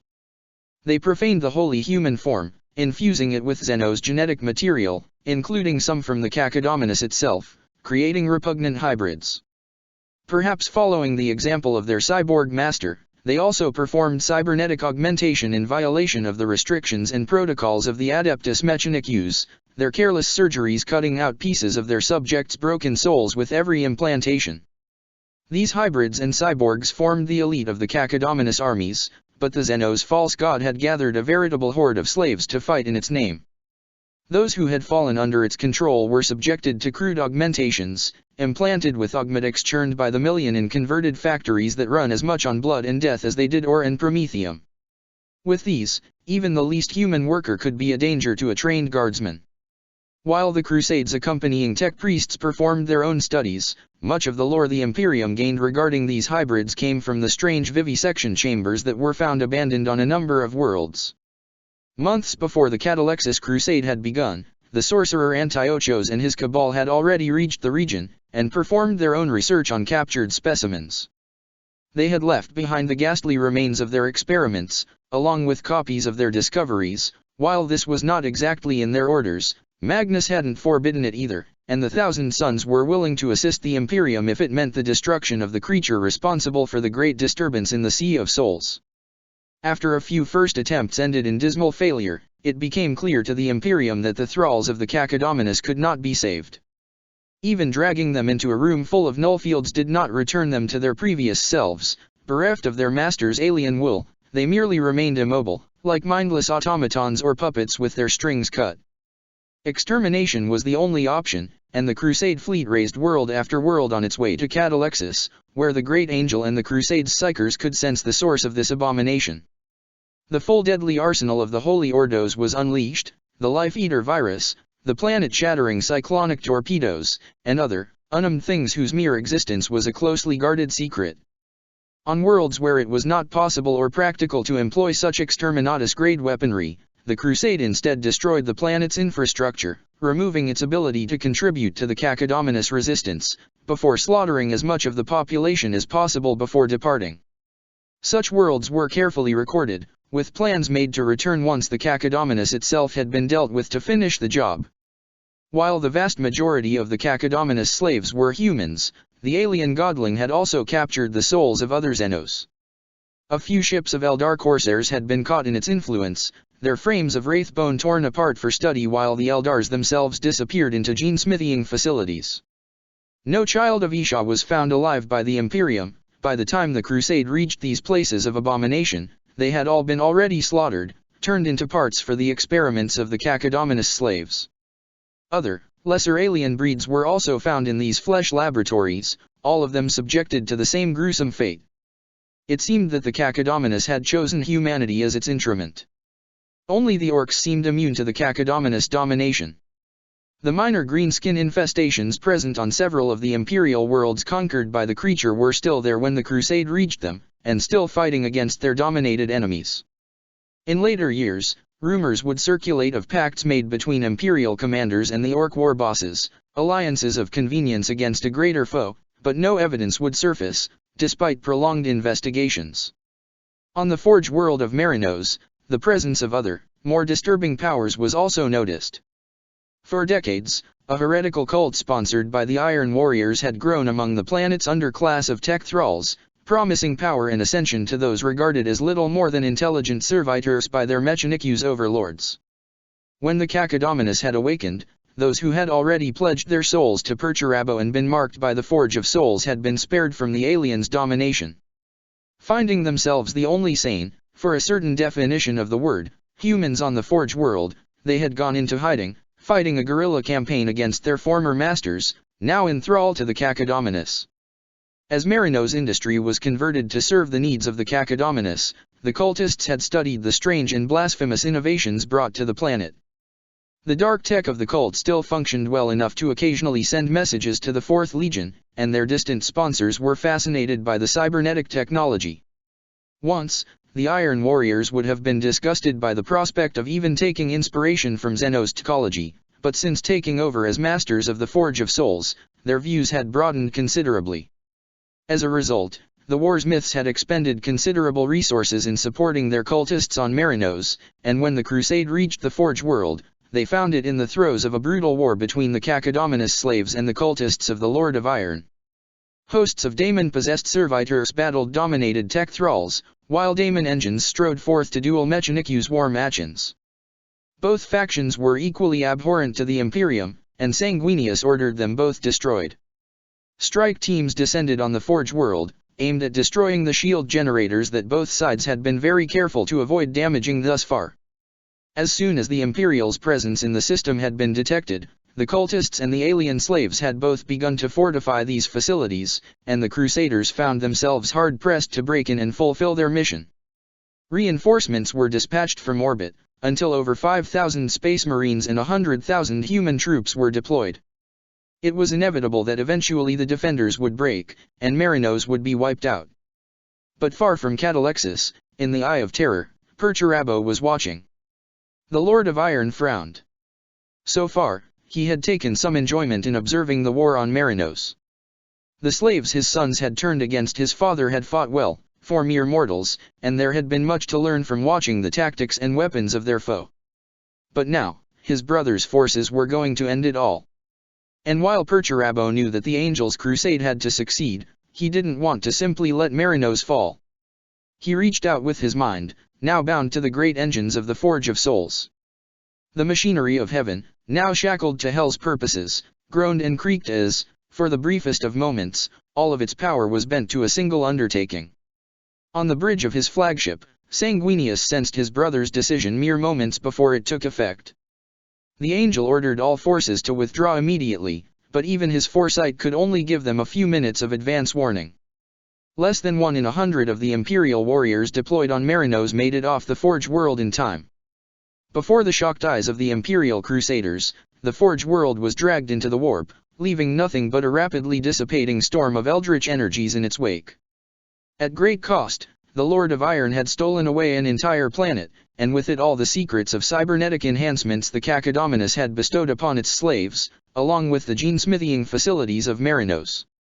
For months, the stranded Imperial soldiers would fight a bitter and desperate war against the Iron Warriors and their allies, moving in formerly Cacodominus-controlled strongholds, now occupied only by vacant-eyed meat shells and holding them against the sons of Perturabo. Inevitably, they fell, in one way or another. Some managed to escape death by fleeing Marinos, only to find themselves trapped within the Eye of Terror, deep within the territory of the 4th Legion, inside all the defenses raised to protect the Forge of Souls. Across the crusading fleet, candles were lit in memory of these lost heroes, but there was no time to waste, and Sanguinius soon ordered the fleet to depart the now empty Marinos system. The Psykers in the fleet, already warded against the Cacodominus influence, had managed to withstand the etheric aftershock of Marinos' disappearance, and the navigators led the crusade back into the warp. After several years of campaigning, the Imperial host finally reached the source of all this madness. The Battle of the Catalexis system was as desperate as any fought during the heresy. The Cacodominus had gathered a mighty fleet there, and seeded the entire system with void fortresses and converted cargo transports. The Crusade fleet paid for every advance in blood and iron, but with the greatest strategic minds of the age on their side, they eventually reached their target, leaving a trail of broken hulks in their wake. Catalexis Secundus, where the Cacodominus itself laid, was protected from orbital bombardment by a newly built array of defensive platforms.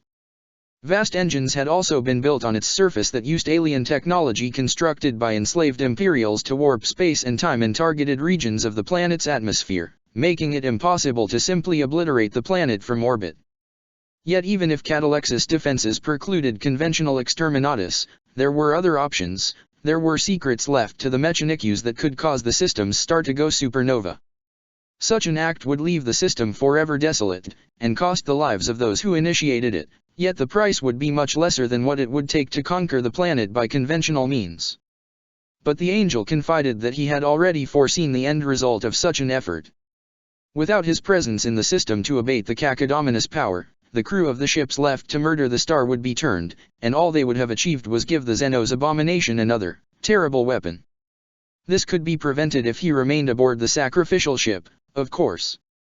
By giving his life along with that of the star, Sanguinius could ensure that the Cacodominus was slain. It was not pride that prevented Sanguinius from sacrificing himself, only the knowledge that the threat of his power was one of the few things that kept the greatest of his damned brother from leaving the Eye of Terror.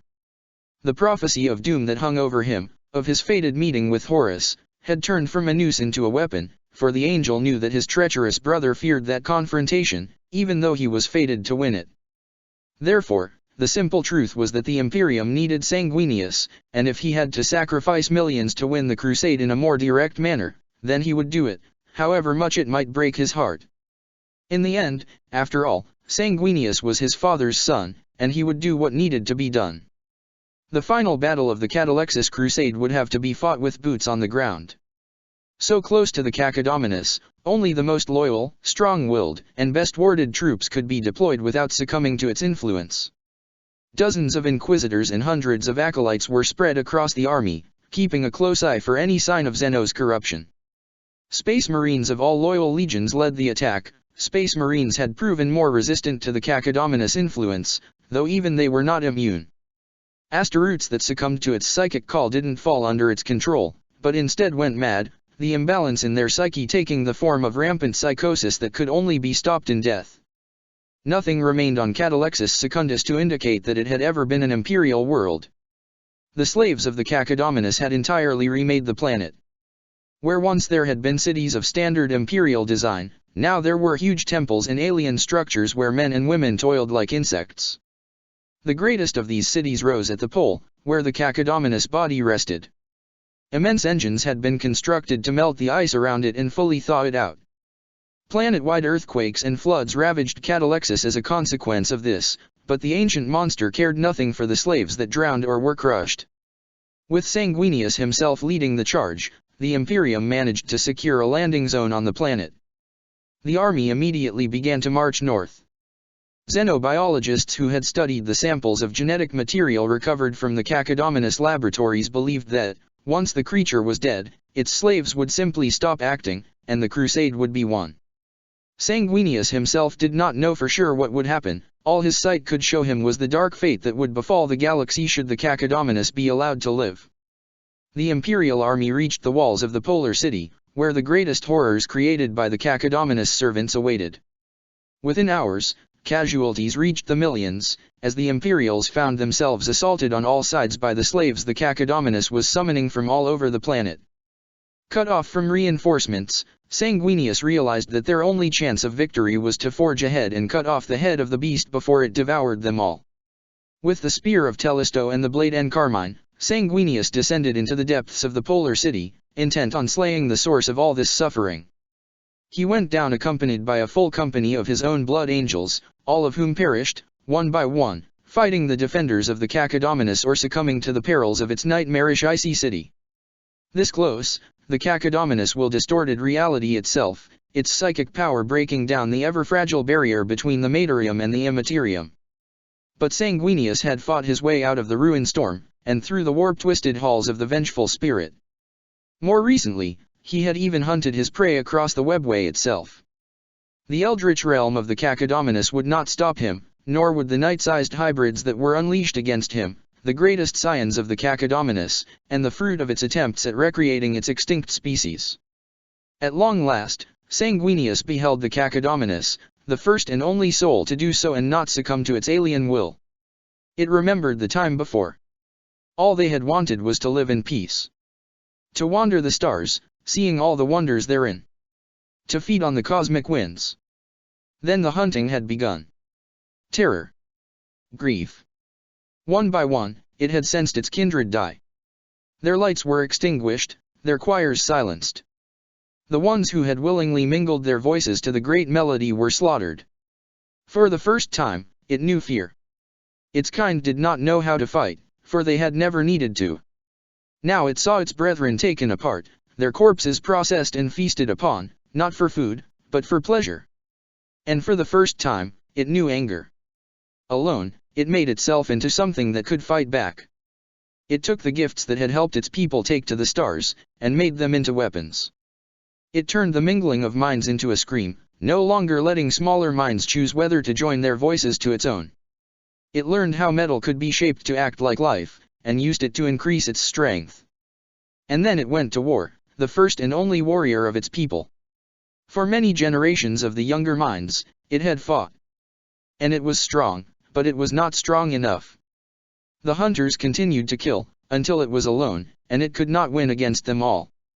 And if it died, then the song would be silenced, and nothing would remain. That, it could not allow. So it had fled, and hidden. Hidden in the cold and dark, some part of it hoping that it would never wake. But it had awoken, and found the stars changed. New minds were near, and they told it much. Most importantly, they told it that the hunters were broken, but not gone. They were weak now, those who had hunted down its kin and butchered them for sport. It would destroy them all. None would stop it. It would have revenge for its people. No Primarch but the angel could have survived this confrontation. The Cacodominus lashed out with cybernetic limbs the size of Hab blocks, opened fire with cannons meant for ship-to-ship warfare, and unleashed the full extent of its psychic might against the great angel. Sanguinius' wings carried him down the abyss, his foresight letting him avoid the terrible onslaught. Great beams of light burst from the spear of Tellisto, cutting through alien machinery and flesh. Guided by his secret sight, or by the emperor's own hand, Sanguinius located what served as the brain of the Cacodominus, and, with a great cry, plunged the blade encarmine deep within, igniting the sword with the full extent of his rage and power. Only when the Cacodominus perished and its death cry echoed across the galaxy did the angel realize what he had done. Check the description for the links to the author.